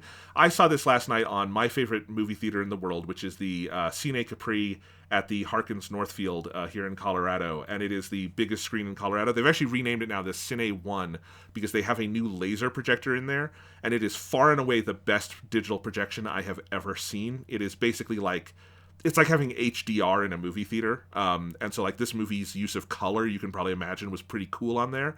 But that is a like 90-foot screen. It's the biggest screen in Colorado. It's amazing. It's my favorite place to see movies. It has been since 2006. And the shots of them like going into Io and a lot of that stuff, this movie it's got all of, I think, those production design and art direction chops of the original, and it's just really cool to see some of those images. It's a very big screen experience, and no shade on anyone choosing to stay home and watch it on HBO Max. That's not my point. Just for me, it was very powerful seeing that way, and I'm sure it still also looked cool on HBO. Yeah, it's good shit. Yeah, absolutely. So let's talk about the Niobe of it all, because it sounds like you're a little ambivalent on that, and I'm curious to hear. I think it's interesting that there is this like one surviving character. I think it being Niobe is probably for me the right call, in that it is a character who, you always call her, star of the hit video game Enter the Matrix. But if you take Enter the Matrix out of it, I feel like she's present enough in the trilogy to like play this role. But I think it's the right call that it's not someone who like Neo had this like super close relationship with. If anything, it was slightly push and pull, and she believed in him enough to give him the ship, but she's also someone who is inherently a little distrustful. I really like the speech she gives here about the war ending and it taking her so long to imagine a world without more fighting. And I think there's a lot of good stuff there. But you said there's some of the stuff with the makeup and stuff that maybe rubbed you the wrong way. And I think the performance is a bit over the top. Is kind of like, it just like, it feels like she's playing a different register than the other actors. I don't know. Like, and I think part of it is like she's trying to play a character that's like 40 years old than Jada Pinkett Smith or something actually is. And so much older than that, because Jada Pinkett Smith is probably like 40 and this character would be like 100. Right? Yes, so it's just like it's something where I really like the writing for the character. Although there is like a weird plot thing of, there's like a little start and stoppiness of like, oh, we get captured and imprisoned by her, and then we go and we talk to Trinity, and then we go and we get captured by them again, and then we have another conversation. Now we're going to go to Trinity again. Like, a little bit of that is like a little bit messy structural stuff. But the character herself, like the dialogue, I like. I just think the performance, it just like was like in a weird different register. Like the makeup was a little bit too much like movie old person makeup to me, and a little bit too, I'm really leaning into this old person performance in a way that just didn't feel like genuine to me. You're not wrong, but I will say, as someone who has maybe seen more of the Wachowski's latter day stuff, it is exactly what I would have expected from someone who's seen Cloud Atlas and Jupiter Ascending and some of that stuff. And I kind of like when they maybe put their foot to the floor on some of the campier aspects sometimes, but I do understand what you're saying. I was actually fairly impressed with the makeup. It's a lot, but it is kind of a typical old person movie makeup, but you can't see the seams as badly as I think you can in some cases of this. And I'm also glad they didn't like make her CGI or something stupid like that. So yeah, I just think they could have like, maybe like, because I think part of like the thing is, I think the performance feels hampered by like the makeup is so excessive that it's like, I imagine any actor is going to like have a hard time playing through all that shit. That like, I think just leaning back a little bit, especially because, most of her scenes in the movie are opposite Keanu Reeves, and Keanu Reeves like underplays every scene that he's in, like in a way that I love. Like, I think Keanu Reeves gives a great performance in this movie, but it just tonally feels like they are acting in two totally different movies to me. I mean, it just kind of took me out of it. I kind of love that sometimes, but this is purely where sometimes things by a filmmaker resonate with you and sometimes they don't. So that is, we're not saying we're seeing different things. It's just the resonance is different. And they should have brought back Ghost. God damn it. I played as him the first time in Into the Matrix. And Ghost never got shit. He doesn't even get mentioned. It's like, he was your number 2 guy, Niobe. Like, there's no, like there should have been, like, a slightly smaller statue of Ghost next to the statue of Morpheus. And then Neo looks at it as like, who is that guy again? It's like, it was Ghost. No, he was Sean, the guy. I've got what it needs to be is when the like all the ships are so at the end when she like decides she's going to go along with this mission and all the captains go off and I think you have a shot there where Niobe is like looking up at the ships leaving. I think what should have happened there is she's watching the ships leaving like shaking her head like those darn kids, and then I think an old man should have like hobbled in with a walking stick and been like, "Don't worry, Niobe, they've got this," and it's Ghost as an old man. I think that would have been perfect, and she just like puts her arm around him and yeah. Although I feel like there's a slight implication that, like, you do have a character there who kind of does play that role, and it's an old woman that she is with that I think is vaguely we're meant to read as, like, they're in a relationship was my read on it. I'm not sure, yeah. That was my assumption as well. Okay. Yeah, but it's cool. I do think... So this next stretch is where you have... If this were... And this movie sort of vaguely in some places follows the, like, overall structure of Matrix 1, and in some places it breaks it a little bit.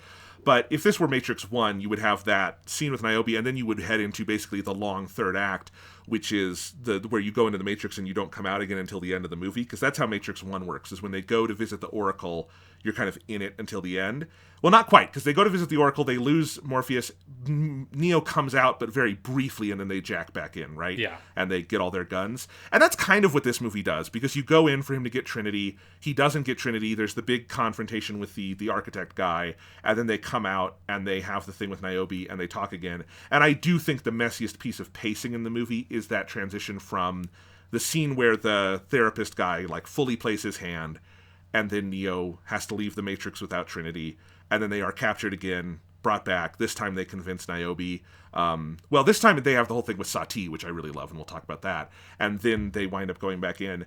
And I'm not sure exactly what I would change there to streamline that. I do think probably one of them would be, I think we can cut most of the action scene with the Merovingian and all of that. Yeah. And I do think some of what they're doing with Smith is very fun and interesting in this movie. I think you could have found I think that scene could have been delivered just fine if Smith doesn't have the other people with him, you know, like we don't necessarily need the break for action there. And then maybe you would find a better way to streamline some of that stuff. Overall, though, it did work for me. I think this movie's fairly propulsive. But yeah, is there anything else to say about the Merovingian? Like I still do like the idea of like the Merovingian being this leader of like this ragged group of savage exiles who were programs who were like high and mighty back in Neo's day and have fallen so far. I think it's held back by that being not a very impressive action sequence, and the Merovingian clearly was not there on the day shooting with the rest of them, because he is always in close-up unless you have a group shot where it's clearly a stunt double shot somewhere else. And, you know, that might be the COVID production of it all. Mostly this movie does not show the signs of any, like, COVID restrictions, I don't think, in its shooting.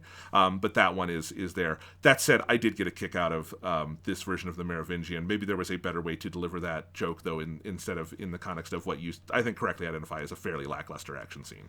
Yeah, like, I just think this is the stretch of the movie that really started to lose me a lot. Because I do think there is something about the structure here of, like, there's a real start and stopness nature of the, like, we escape from Niobe jail to go to have a conversation with Trinity, get captured, get brought back to Niobe jail, to then this time we don't escape, but we, like, with the help of Sati, convince her to go and have another conversation with Trinity. Like, it's very, like, I think in a movie you don't typically want to, like, have that sense of, like, we're going backwards, and I think some of it is like geographically even just like we left, now we came back, now we're leaving again, is just very kind of awkward and start and stoppy, and it like sort of hurts a lot of the pacing of that section of the story. And then the Merovingian scene, like, while I find the Merovingian, like, the idea that he has still survived, right, which is, you know, the truth of the character is that he is meant to have survived previous wipes of the Matrix. So he's a cockroach. He lives through the nuclear apocalypse. Yeah. So, like, it makes sense, and I found it amusing that he's still back, but I do think that it's where this is where the movie starts, I think, indulging in itself a bit too much. It was shit of, like, you know, I was watching the movie with my dad, who had not recently rewatched the sequels, and he had no fucking clue what was going on, right? Like, I had to explain to him after the movie, like, who that was, because the movie doesn't set it up in a way that makes any sense if you're not, like, immediately aware of who the Merovingian is. And it's just, like, it feels like it's there for, like, fan servicey reasons that are kind of disappointing when we just had, like, an hour of the movie poking fun at, like, the idea of, like, mining nostalgia. And there's a couple of things like that in this scene of where you get what I think is a kind of, for me, a very groan-inducing line from Neo of him saying, "I still know kung fu," is a bit too memeish for me. That is, and here's also, he has the fight with Smith, and they're kind of redoing a lot of action beats that they had done in the Smith fight at the end of Matrix 1 with like the rapid punches and stuff like that, but the overall action direction is so, I mean, it's I think it's like kind of bad for just a modern standard action movie, but it's like certainly nowhere near the standard of what you got in the first Matrix film. So it's like a lot of that stuff is where it just feels like it's indulging in itself, in like allowing itself to go too hard on, like, we're kind of replicating nostalgia pieces, bringing back characters just to have the character back, referencing a line because it's like a jokey memed line that everybody knows from the first movie. That kind of stuff like rubbed me the wrong way. And then this is where I think we should talk about Jonathan Groff as Smith in the movie, because I do think that not having Hugo Weaving really hurts Smith's role in this movie to me, of where it doesn't read to me as the same character.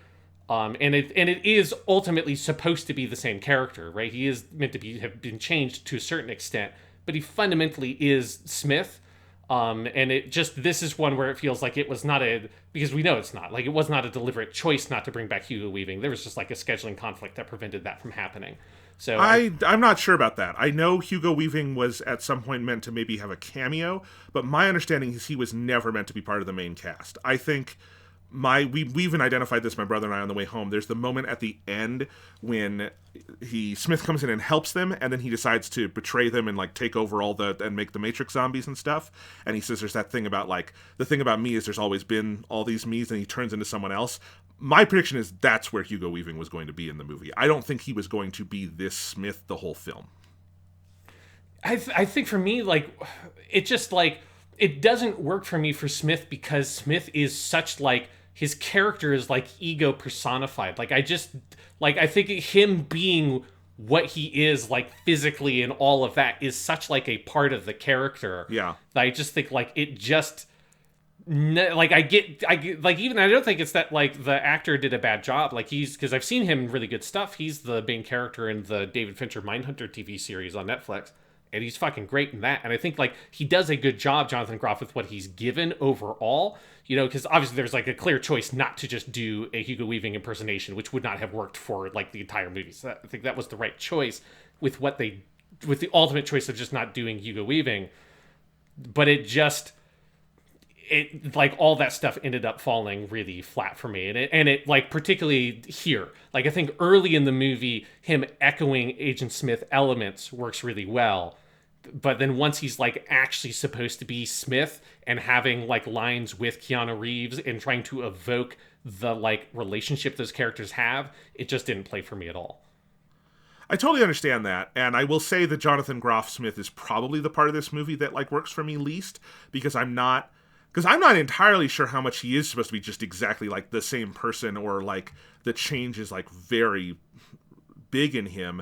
I think conceptually what I like about it, and and I think this is what Jonathan Groff is being directed to do, that, and how he is written, that works for me, is the idea of like, who is so what is Smith in the original movie? Is that kind of like Man in Black kind of thing, the federal agent, the part of like the system that comes in and is the overarching villain, but then also has this like weird, like, he is also a part of the system that kind of hates it, right? Is kind of how we talk about Smith in the original movie. And I think the reworking of that because he's not called Agent Smith in this movie, he's just Smith. And I think the reworking of that from someone who is like an agent of the state to a free market capitalist game designer bro doing all of these things, and going around, instead of saying Mr. Anderson, the way he disrespects Neo is calling him Tom, is such a like pointed reworking of that. I think that feels like a smart and fun reworking of the Smith archetype in 2021. I think ultimately where it kind of falls flatter to me is that the movie, I don't know if it has a fully clear vision of like what it's doing with this character. I think it probably would have worked for me better if you didn't have the huge antagonism here in the middle, and it was just more, he's kind of being catty, but he's overall on Neo's side for this particular conflict. And like, time has just moved on and you're doing something different with it, I think could have been fun. And I guess I'm not even entirely sure how to read the Matrix zombies at the end. Is that supposed to be Smith controlling all of them, or is that something else? I don't know. I was very confused by like everything that happened at the end of this movie because I think it's super choppy. Because my reading of it was that it was Agent Smith, but then when I was looking at the synopsis on Wikipedia, it says that it was the analyst that did it apparently. So I don't know. I don't know. Well, if that's, I don't know if that's Wikipedia. Synopsis. If someone else was reading something else in that scene, or if that was, but because I don't, because the problem is that like if that is Agent Smith, like that's not resolved in any way. Like they don't stop him. They just sort of they just leave somehow out of nowhere. But anyways, that's getting too far ahead. I don't want to do a deep dive into the climax yet because I want to talk more about the Smith stuff here because I think I'm with you that I think as for like in the first hour the positioning as the character Smith in that role as being dude gamer tech bro CEO motherfucker. That is like a good, strong creative choice. And in those scenes where, you know, like he's in his first scene, they're already like planting the seeds of him being Smith adjacent because he's got like, you know, that's echoing the interrogation scene from the first Matrix, right? And it's like very giving you like literal callbacks and it's just showing you footage from that scene and then him having his mouth closed up and all that kind of stuff. And all that works really well. And even when he remembers that he's Smith, when Morpheus shows up in the big action scene in their office building, like all that works for me really well. And I like the performance when it's at that register.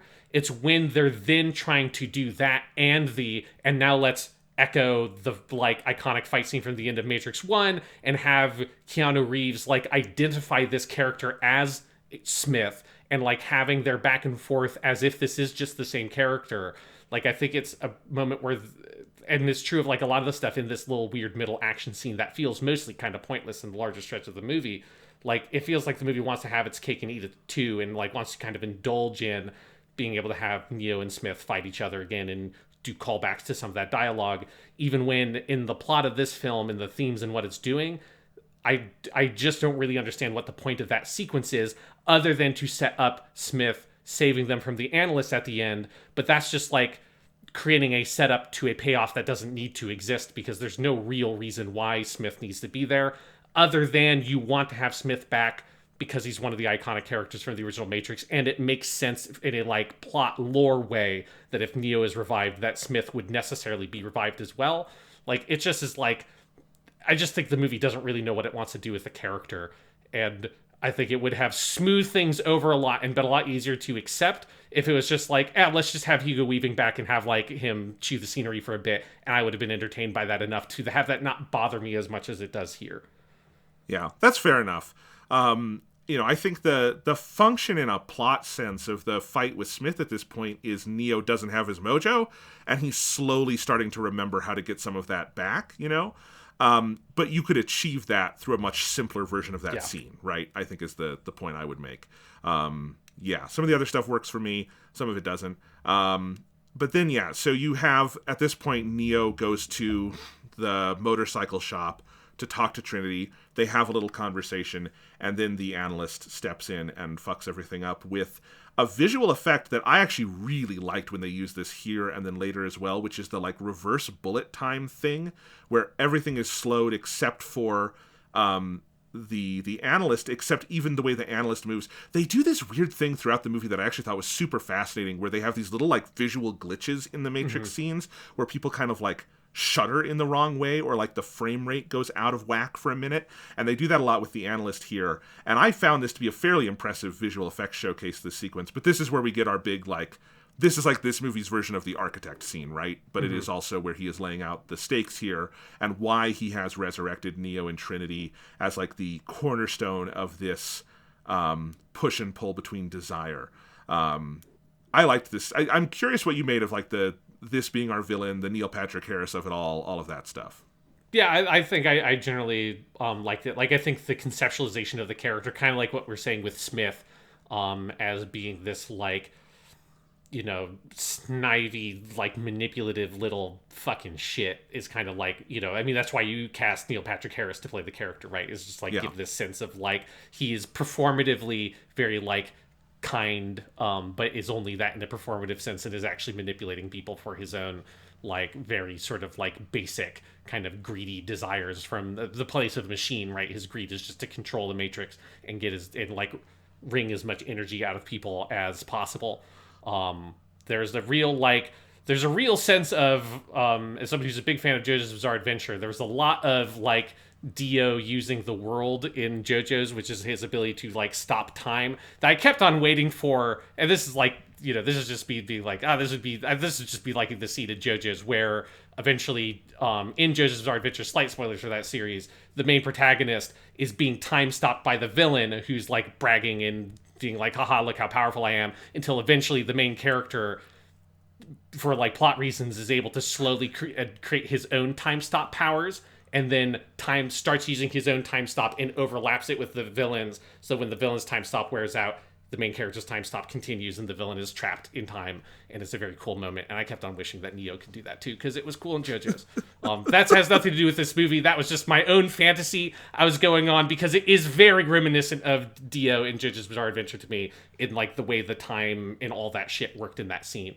But it is just like it's an effective villain, and I think it's a good kind of like update and modernization of the idea of the architect no longer being like this very sort of like, cold, like white dude in a suit who's just like sitting there and like just dictating cold random facts to you. And instead it's, this like hip, like cool dude is like, hey man, I'm your buddy, I'm your friend. And actually like he's the worst fucking thing in the world.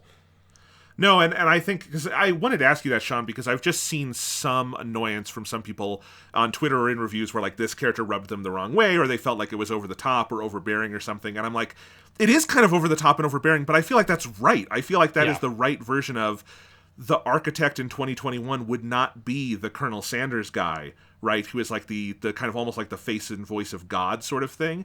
It would be like, the Mark Zuckerbergs of the world have decided they're God, right? And that is, like, this, honestly, this movie with him and with Smith does the kind of thing that I think Batman v Superman was going for with its Lex Luthor and fell utterly on its face because it didn't really have the follow-through.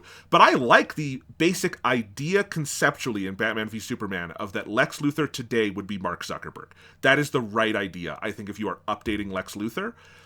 But I think that movie then really wants him to be the Joker more than it wants to do that, and so it just falls flat. Like, you get Jesse Eisenberg, and then you ask him to do something that's honestly very out of Jesse Eisenberg's comfort zone, and it makes for this awkward, grating performance. But the basic idea is good, and I think this movie does it better, and I think Neil Patrick Harris is a really good actor, and I think he's the right kind of guy to do this, and he can be big and campy, and I think the way that the Wachowskis kind of want and need in their work, and I think, I'm almost surprised they haven't done a movie together before. He's a very, I think, natural fit for this aesthetic.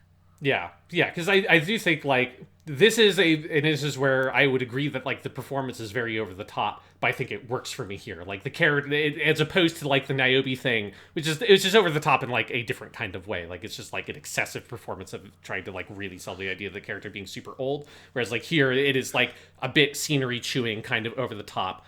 But to me, that is, like, very much what the character is. And it's, the fact that the character is called the Analyst, I also like this, like, in this modern world where, everything is about, like, some analyst said some shit that is just, like, nonsense, like, in any industry you've ever been a part of, like, I could say for, like, education, also just, like, being, like, on the outsides of, like, video game stuff and being interested in it. Anyone who calls himself an analyst is just completely full of shit, has been my experience. So it's like... Well, there's also, and I think, this is something we'll talk about when we get to the ending, but I think this is one where the trans metaphor of this movie does belong to a larger multivalent metaphor that, like you pointed out, the age thing. There are lots of ways to read it, but I do think even more so than OG Matrix, I think to understand what this movie is going for thematically, you do kind of have to bring in the trans element of it, because I think it's very strong throughout this whole movie. And I do think it is worth saying there's a reason why the bad guy in this movie is a therapist. I think therapy is a wonderful thing that people should do if they have the means, but it is also necessary to recognize how, like, the psychology establishment and, like, they call them the analyst, psychoanalysis in particular, and some of that tradition has been incredibly cruel to the LGBTQ community and a very, like, impediment to progress at various points in its history. This is something I taught my students about when we did a week on queer theory in my film theory class, was talking about a little bit of this, and that, like, one of the reasons why queer theory comes about and pushes back on a lot of like psychoanalytic film theory is that it's like, well, maybe get psychoanalysis away from me right now, because psychoanalysis thinks that being gay is a like personality flaw and is like a defect in my being. And like, you know, the DSM-4 doesn't get rid of homosexuality as a mental disorder until the fucking late 70s. Like, you know, there's a lot of this kind of stuff. And I think Neo being this character who is like literally his therapist is part of the system that is disguising his own identity from him it's a pointed political thing the movie is doing. It's not an accident that character is a therapist. And I think you have to see it through a couple of different lenses. There is like the analyst, you're totally right. It is the, you know, fucking the most useless people on earth are political pundits trying to tell us like what's going to happen in the next election, right? Because of like, Joe Biden had the worst day of his presidency ever. That kind of like thing, right? Like that kind of analyst. Yeah, but someone who's like on the sidelines who thinks they know everything about everything that's right. going on, which is very much like the attitude this character has. Exactly. But I do also think the therapy component of it is important. Because it's not... I want to be clear, because I don't think it's the movie being, like, anti-therapy mental health. Mm-hmm. I do think there's a pointed reason why it uses that visual in this movie. Yeah, because like, therapy and, like, psychiatry is, you know... As with anything, it's not just like some sort of analog good or something. It's not something that's like automatically going to a therapist will make you better. Like, there are good therapists and there are bad therapists, and there's like a long history going back to the beginning of psychiatry of using therapy to maintain like heteronormative status quo personalities and relationships and things like that with people. Like, it is like literally where it all comes from in the Victorian period. So yeah, like yes. I agree. It's like it is a very intentional part of the movie, but it's something where it's like, but I think, you know, again, it's not something that's saying like, and therefore you should never go to a therapist, and you should make sure you're never taking your meds or anything like that. It's more this like, you can't let other people decide for you what is and isn't a good therapist for you. You can't just like let the system determine what that is. Like, you need to work actively with someone on your mental health if you choose to go to a therapist, not just have to be like, and then this person gave me this therapist and I'm just stuck with them. I just do whatever that person says. That is like the bad old world version of it. Exactly. And I mean, here we might as well take a quick detour to just talk about how this movie reuses the iconography of the blue pill and the red pill. Mm-hmm. Because I do think it's subtler than I maybe thought it would be, but it is fairly pointed in like, I think doing a lot of what I talked about when we talked about Matrix 1 of rejecting the way the red pill thing has been co-opted by the alt-right. And I think there's a lot of interesting things they do with that, including like really heavily, clearly making it clear that the blue pill is what the stupid alt-rightists think the red pill is, right? Mm-hmm. It is the thing that you swallow that you know consciously is bullshit. Like, there's the line from Bugs at the beginning of like, I thought this was stupid, and then I realized it's not actually a choice. The choice was already made, and the choice was already made one way or another. Are you staying asleep and choosing to believe this one thing, or are you going to actually swallow the hard truth and wake up? And that is exactly the reading I was trying to give when we watched Matrix 1, and like trying to say like that movie is already anticipating its own co-opting and is like addressing it, I feel like. And I think this movie updates that and makes it very clear, and I like that it does that. Yeah, no, I agree. That's like, it is, as you say, it's not like, it's not subtle about it in the sense of like the movie is like giving it to you very clearly, and like repeating that idea multiple times. Like in my favorite usage of it in the like kind of drug-addled montage sequence in that first section where Neo is completely out of his own life, you know, just like drowning basically in the blue pills at a certain point. Yeah, I mean, again, they give Neil Patrick Harris blue glasses that are the exact shade of blue of the blue pills. It's not subtle about it. Yeah. Yeah, you know what you're supposed to support with what. All right, so then we have do you want to just jump ahead and talk about sort of the big climax of the film? And how it all wraps up? Because, so it sounds like this is where we have quite a bit of difference. I will just say my piece on why the overall thrust of the ending works for me. One, I do just have, I think, the higher level of investment in the Neo Trinity thing. And I think, two, I really like how the ending, it does have, as you say, Sean, this sort of like almost fairy tale archetypal thing through the movie of Trinity is like the princess in the tower that Neo is trying to save. But when it comes time to it, the movie is really clear in like getting Trinity out of the pod and the whole mental gymnastics of all of that it's not Neo going and ripping her out and saving her. It's he has to be able to go in and give her the choice. And if she's not able to make the choice, they're just going to kill both of them, right? To stop the analyst.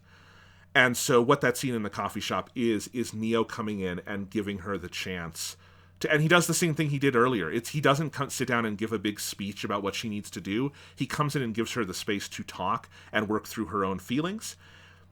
One little detail I absolutely fucking love and made me cackle like a madman when I realized what they were doing is that her dickhead husband is named Chad, and it's Chad Stahelski, who is Keanu Reeves' stunt double now. I don't think he's a stunt double in this movie, but now the director of the John Wick movies, and that is actually Chad Stahelski playing that part, which is really fucking funny. Uh-huh. Also, because Chad is the right name for your dickhead husband. I'm sure the real Chad Stahelski is a lovely guy, but there's a reason why you use the name Chad, and it's funny. And of course, it's the like anti Keanu Reeves. It's very in joke. You don't need to know that to enjoy it, but I think it's funny. But he keeps calling her Tiffany. I think this is an interesting detail. In the original trilogy, we never learn what Trinity's dead name was. We never learn what she was called in the Matrix. She is always Trinity, the same way Morpheus is always Morpheus. The only one whose name we know is Neo, as Thomas Anderson. But they picked the name Tiffany, which is such an... No offense to any Tiffany's listening, but, like, that is one of the... Like, if you don't want the name Tiffany, that name is going to fucking grate on you. Uh-huh. And I think they really play with that. They talk about it with her earlier. They kind of see the idea of her wanting to, like, punch the husband when he says this to her. He says Tiffany one too many times, and that is the trigger for her slugging him. And then there is, to me, the most just viscerally powerful little beat of character and action in the movie is when she does that. You have her, then everyone is swarming them, trying to keep Neo and Trinity apart, and you have Trinity reach out and yell, Neo, and Neo reach out, and Keanu Reeves just guttural from the chest yell, Trinity, and then their hands touch and it blows everyone away.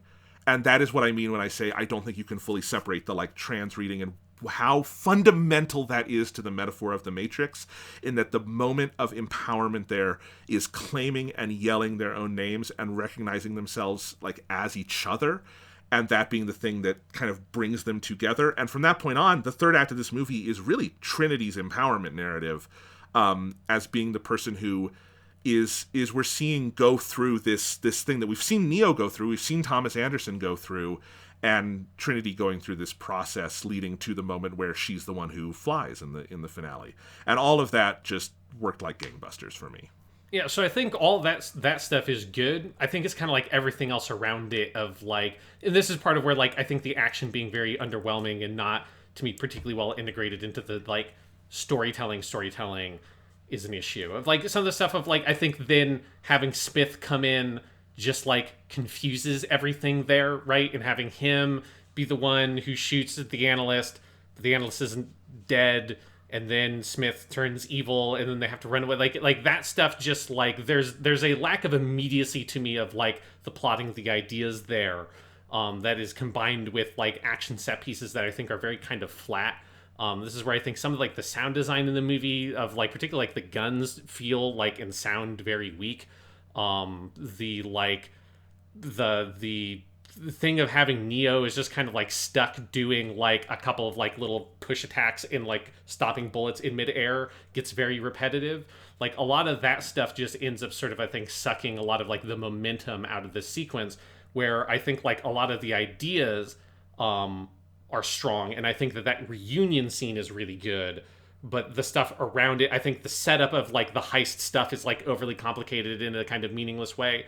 And then the action scene afterwards just feels, like, aimless and kind of perfunctory in some ways. Partially because you just have Smith come in and shoot the analyst in the face and everyone has to run away. Like, that just stuff kind of de-inflated that action scene to me. I will give you the Smith stuff, and I actually, the more I think about it, the more I think I might have just taken Smith out of the movie or done something else with it, because I'm looking at the plot, I'm thinking about it, and no, the Matrix zombies definitely are the analyst, because that's the whole swarm mode thing, which is seeded earlier, and is what we see here, and it is where they all come under, like, this unified consciousness. That's what that is. So it's not I'm not really sure what Smith's role is, other than he's the one who's able to step through the anti-bullet time thing. But the thing is, I was waiting for the moment where Neo, or actually the more interesting version of this would have been Trinity, is able to step through the time thing. Like, I don't think they would have been able to do the JoJo's Bizarre Adventure solution, because that sounds like something you do over the course of an anime season, not one episode. But like, something there, I feel like it needed to be one of them. And overall, I do think Smith confuses things. He is kind of this like background agent of chaos, and I don't think that really has quite the role in this story that it needs to.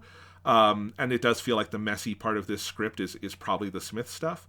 But the other things, I do like this last action scene. I'm not going to say it is on par with like the freeway chase in Matrix Reloaded. I don't think any of the like action in this is really on par with the action in the earlier Matrix movies. But I do like the core of like Neo and Trinity on the motorcycle trying to get through town with everything.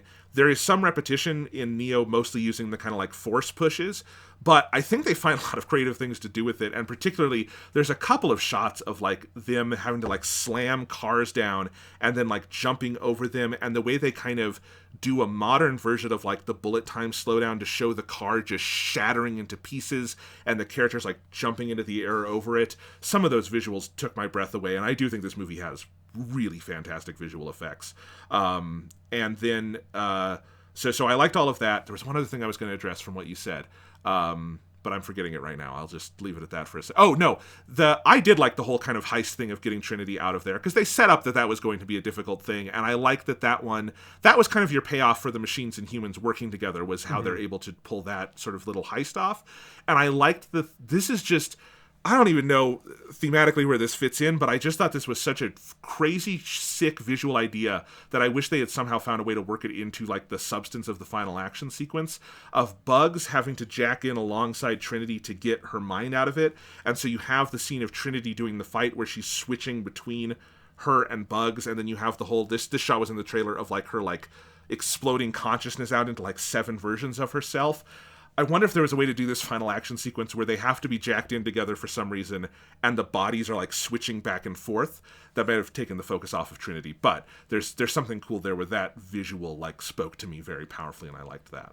Yeah, I think for me it's just like, for some of like, I just wasn't even entirely sure why there was this like, we were switching all these plugs around. Like, there was like a lack of like clarity to me, and I think it's true of a lot of the stuff in that climactic scene, where I just like wasn't entirely sure why the things were happening as they were happening, right? Like, and I think the clearest example of that is like Smith shooting the analyst and then having a line about saying that like he's everybody, right?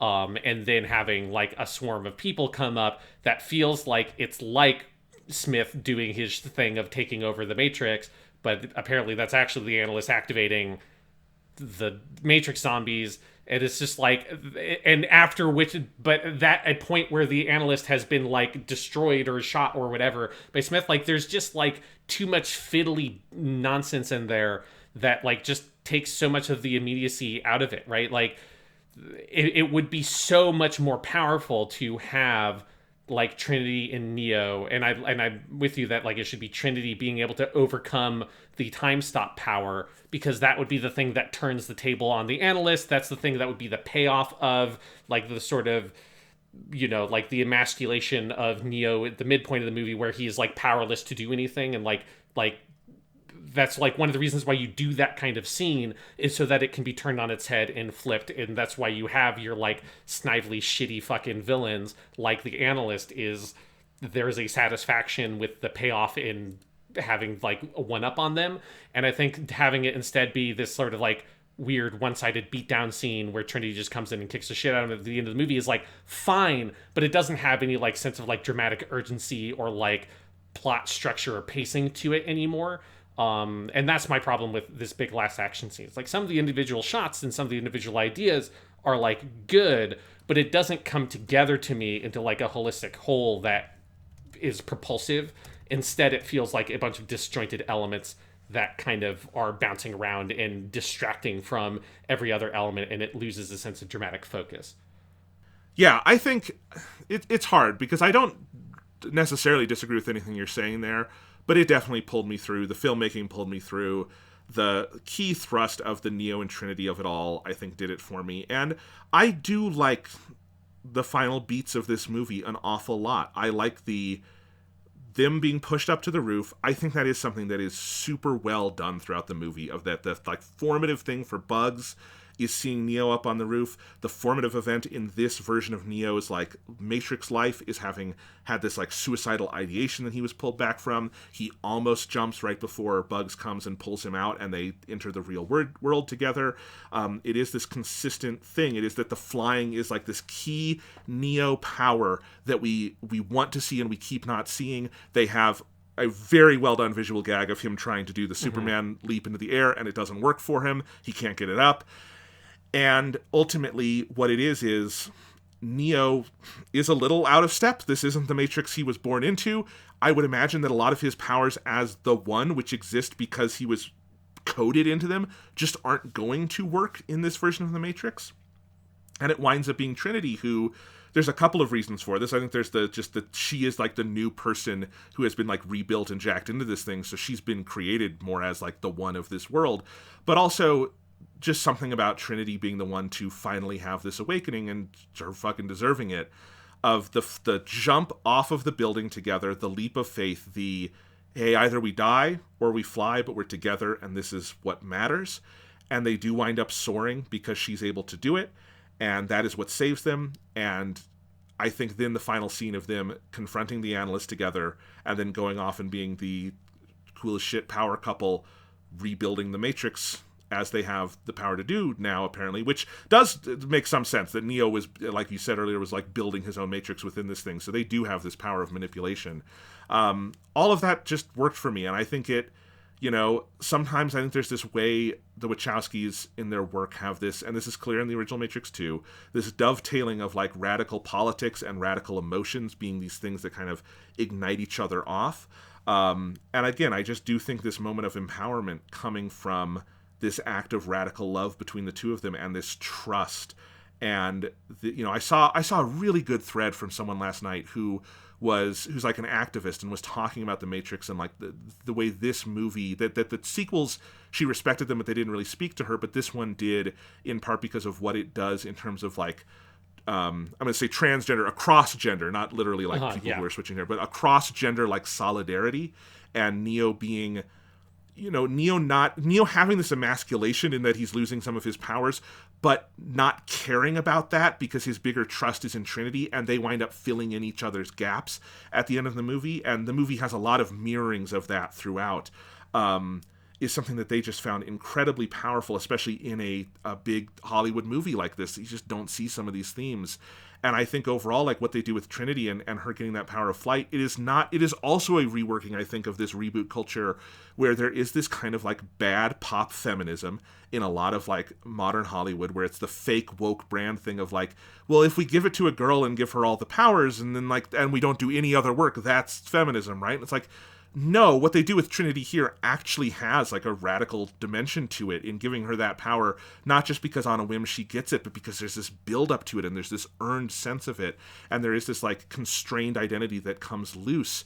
All of that, I think, reads very powerfully to me, and if the exact plot mechanics don't make sense, and I agree they frequently don't make sense in this stretch of the movie, the overall push of it, and I think this is also just a place where I think the cinematography of this movie is so beautiful. It is so sensual. What it does with light and color. There's just a sort of like, and like the texture of skin and faces and all this stuff.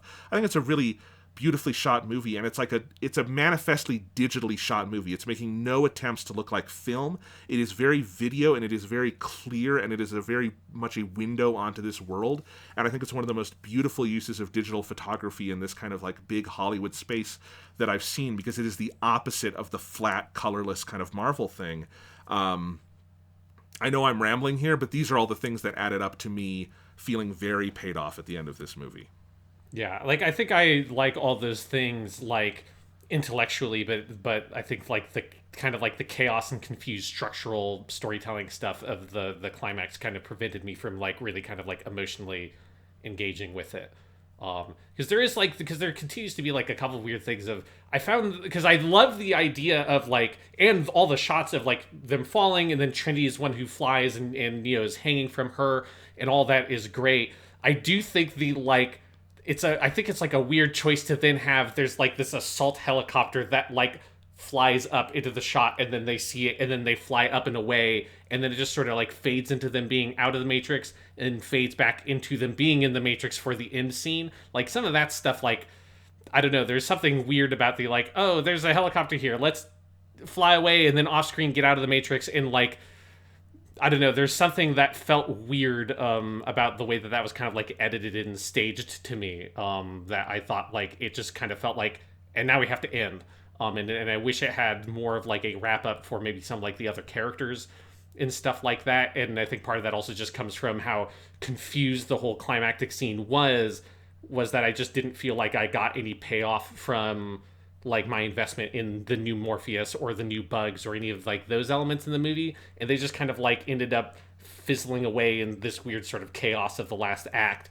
And I just think like some like the editing and stuff there was too confusing for me to allow me to kind of fully be emotionally invested in what was happening in the movie at that point. I understand it, but at the same time, I just have to say, you badmouthed the cover of Wake Up at the end of this thing. I fucking love that. That's a band that is called Brass Against. That is it's this album they've done of all these covers of Rage Against the Machine done with all brass instruments, like a big band. And then this female singer who, I forget her name. I do not have my phone on me. I was going to look it up because I have it saved on my phone. But I love that, and I think the final scene of them beating the shit out of the analyst and then deciding they're going to go remake the world as they want it. And the analyst saying, what are you going to do, put a bunch of rainbows in the sky? You know what? Fuck it. If we want to, yeah, we're going to go put a bunch of fucking rainbows in the sky. And then Keanu and Carrie Ann Moss flying off together, our ultimate middle-aged power couple, having that power. It worked on me. And then I think having the new version of Wake Up with these lyrics that are just as lacerating and incisive and insightful as they were when that song was first written, but now with this voice of a female singer, this kind of like even more celebratory version of it with the brass backing orchestra. Sometimes I can't say exactly why things work emotionally. I think I've given a good rundown of why they work for me intellectually and emotionally, but whatever issues are there, and some of those I didn't have with the movie, some of them I did, man, I walked out of that theater on cloud nine. I was very into it.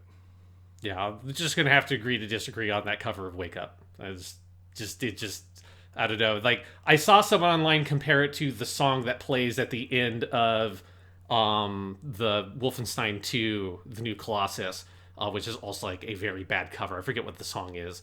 But I saw that comment online. I'm like, yes, that is exactly the thing it felt like. Is like it's like an indescribable thing of like it's just like a grating quality to me of like it just.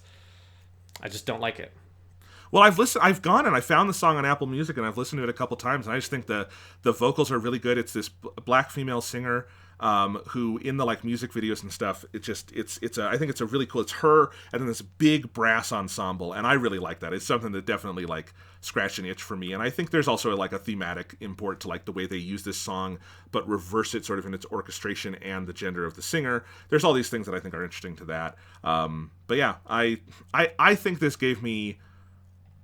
I don't want to say just what I wanted, because I don't think this movie is just doing like wish fulfillment on like a Matrix sequel. If it were, it would be doing like the power of the Path of Neo ending, where Neo now has to fight Mega Ultra Negasmith or whatever it's called, right? I don't think it's just fantasy wish fulfillment. I think it's a much more thoughtful movie than that. But what I wanted out of a Matrix movie was an interesting, thoughtful, challenging thing that was emotionally fulfilling, and I feel like I very much got that from the end of this. Yeah, like again, like I think I loved the first hour of the movie, and I love a lot of the ideas, and I think that there's like a lot of great stuff in there. But kind of like Matrix 2 and 3 to different extents. Like I think like the overall kind of like the more like kind of meat and potatoes elements of the storytelling, I guess, is like too rough around the edges, that it kind of the movie, I think like they stylistically lean on like a lot of like emotional investment and very emotional kind of like sentimental payoff, which like I like, but for me, like I think I need like more kind of concrete, full like storytelling to kind of as a gateway to get me invested in there, for that the payoffs to work for me. And that's just like, and then, again, like that is like very much what it is in the Matrix sequels for me as well. I think it's probably like a feature, not a bug kind of thing. Like I think it just really comes down to personal taste. Well, and Sean, I think that's why this conversation is valuable, because I think this probably does reflect part of the range of reactions we're going to get to this movie. Although you and I are both very clearly on the, like, overall it's still good side. Yes, yeah, it's a good movie, and it's an yeah. interesting movie that people should watch. Like, it's the same way I feel about the Matrix sequels. I apologize. My dog Phoebe is barking. Someone must be at the door. You can deal with that. We don't usually have dogs barking on this podcast. But what I was saying, Sean, valuable conversation, because I will have to say, I knew I was going to like this movie when I saw the first reactions come in, and it was like people either like saying they had a religious experience with it, and people saying they hated it, and I'm like, it's a Wachowski movie. I fucking love it. Because, this is the thing, Sean, like, how many filmmakers are still getting movies made released in all the movie theaters, giant big release, that can be this divisive in interesting ways, like in like they're actually putting ideas and visuals and like things out there that are challenging and different. And I think part of why they have divisive reactions is they don't look and move like other things. And there's so little of that. We are in such a homogenized film culture that, like, seeing the Wachowskis come back to the blockbuster space and do something like this, for me, was like water in a fucking desert.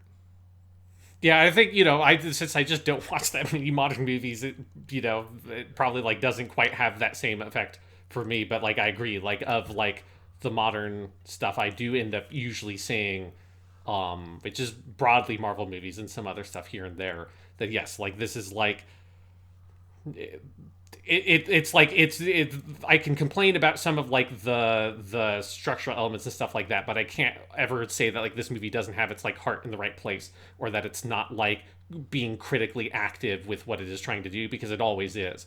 And that's a thing that for big studio movies is always a rarity, but is, like, I think a particular rarity now. It is fun to be able to do a podcast, a movie like that is not talking about a movie that's 20 years old, Well, exactly. And I said when the first trailer for this came out, and I was pretty giddy over that trailer, was like, good, bad, great, whatever that is, that wasn't even what I cared about and what I wanted out of a new Matrix movie. It was, I want something interesting and challenging. That's like and the older I get, the more and more, and sometimes I talk to younger people or other people, and I say this, and I think they don't quite get it. And what I mean is, like, when I go to the movies, it's kind of like what Martin Scorsese said in that op-ed he wrote about why he doesn't think Marvel movies are cinema, which I have to say, I think there's wisdom in that piece that I agree with more and more every day.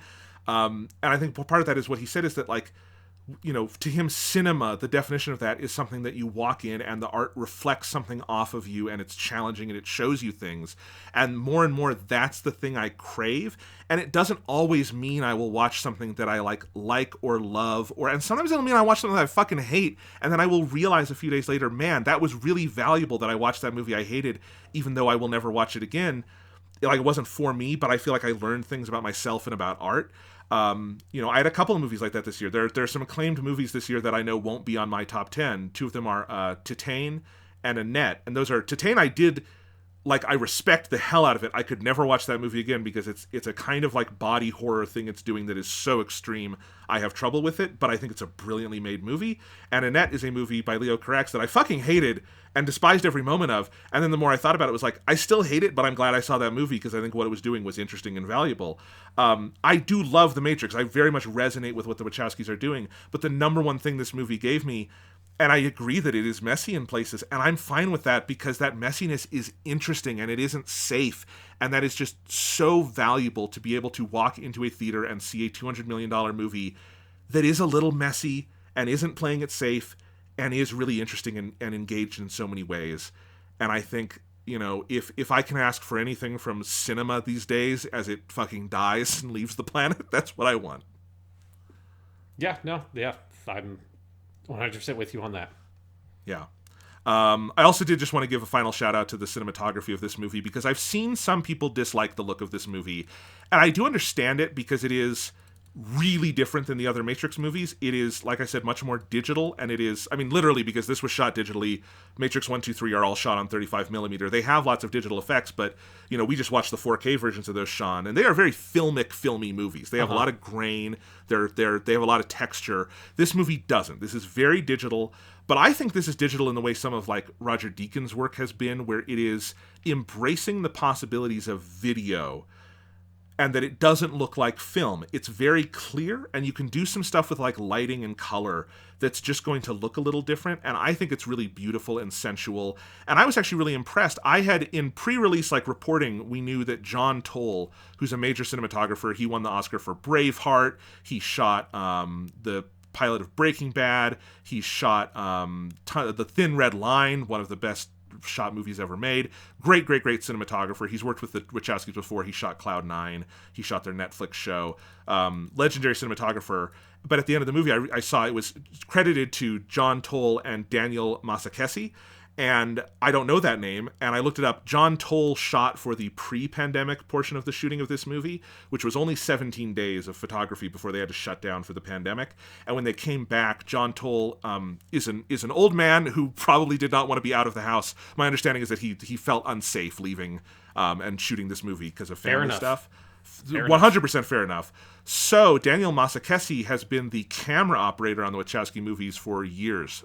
He has done the camera work on a lot of their films, and they just promoted him and had him finish the movie as the director of photography. So this is his first movie as director of photography, and I think it's a real visual triumph. I think it does really interesting things with light and color. There's a really good interview IndieWire has with this DP talking about like they came up with sort of new ways to shoot dialogue scenes and stuff like that than the Wachowskis had done before, where they were often running with two cameras so that you would have the actors emoting off each other in real time, so it's not just a like one camera setup, then you do the other, a shot reverse shot thing. And I think you can feel that in some of the intimacy of those conversations. I think that's probably how they did some of the diner stuff. It's the kind of stuff that is maybe uniquely possible when you shoot on digital. And I really liked the look of this movie, and I understand, and there is like more obvious CGI in parts of it, but I also think it's the Matrix, and that's okay. Like when you get to like the like dojo on the lake, I'm okay with that looking fake because it's a fucking program, and like there's stuff about that works for me.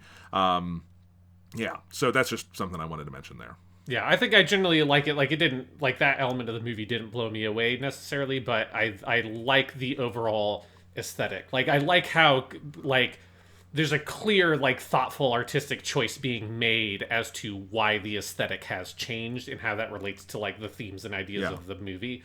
And like that's the thing that I would ask for from a Matrix made today, because obviously like the Matrix would never look like even if they wanted to, it wouldn't really be able to recapture the aesthetic of those old movies. So I think like the choice to lean into something new and really go for it is the right choice. I think it generally works really well.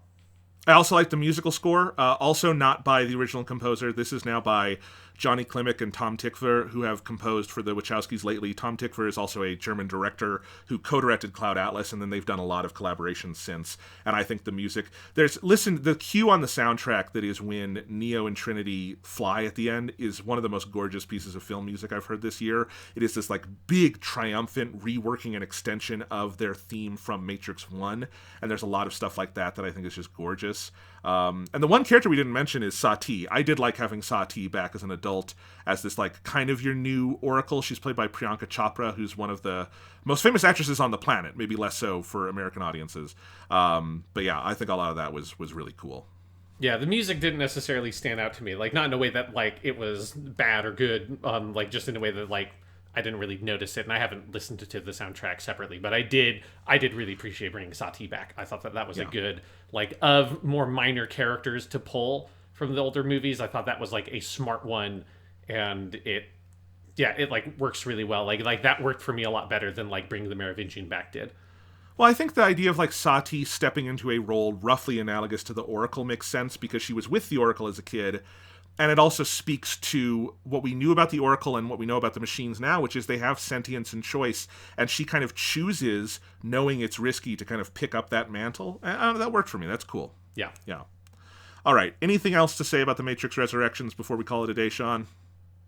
It was good. I liked it. Awesome. Okay. This is why do we need 2.5 hours, Sean, on any of these movies? Anything you want to say as we end 2021? This will be the last podcast we're releasing in this calendar year for season 10 of the Weekly Stuff podcast. I think it's been a good year for the podcast. I think we have done a lot of stuff I'm really proud of. Weekly Suit Gundam, Batman on film. We didn't quite finish our Matrix thing. We still need to do our episode on Enter the Matrix and all that. I got my games right here still. I keep them. I know you do. Just to remind me always of this mission that I have to play these games. We will do it. But I think this was a really, really good year for the podcast. Terrible fucking year for the world. Yeah. Just abysmal. But yeah. I mean, I think it's it being a good year for the podcast was a real necessity, because this has been a hell of a fucking year. Like for the first half of this year, I was working as a teacher at my old job in like hellish circumstances, and then I moved to Texas, and I'm still looking for a job, and it's fucking crazy and weird. But this has been a good podcast. We've done good shit on this podcast this year. Well, there you go. It's you do what you can in the world, and you try to live with what you can't. I guess that's the message of this year of the Weekly Stuff podcast. I can co-sign that. Yeah.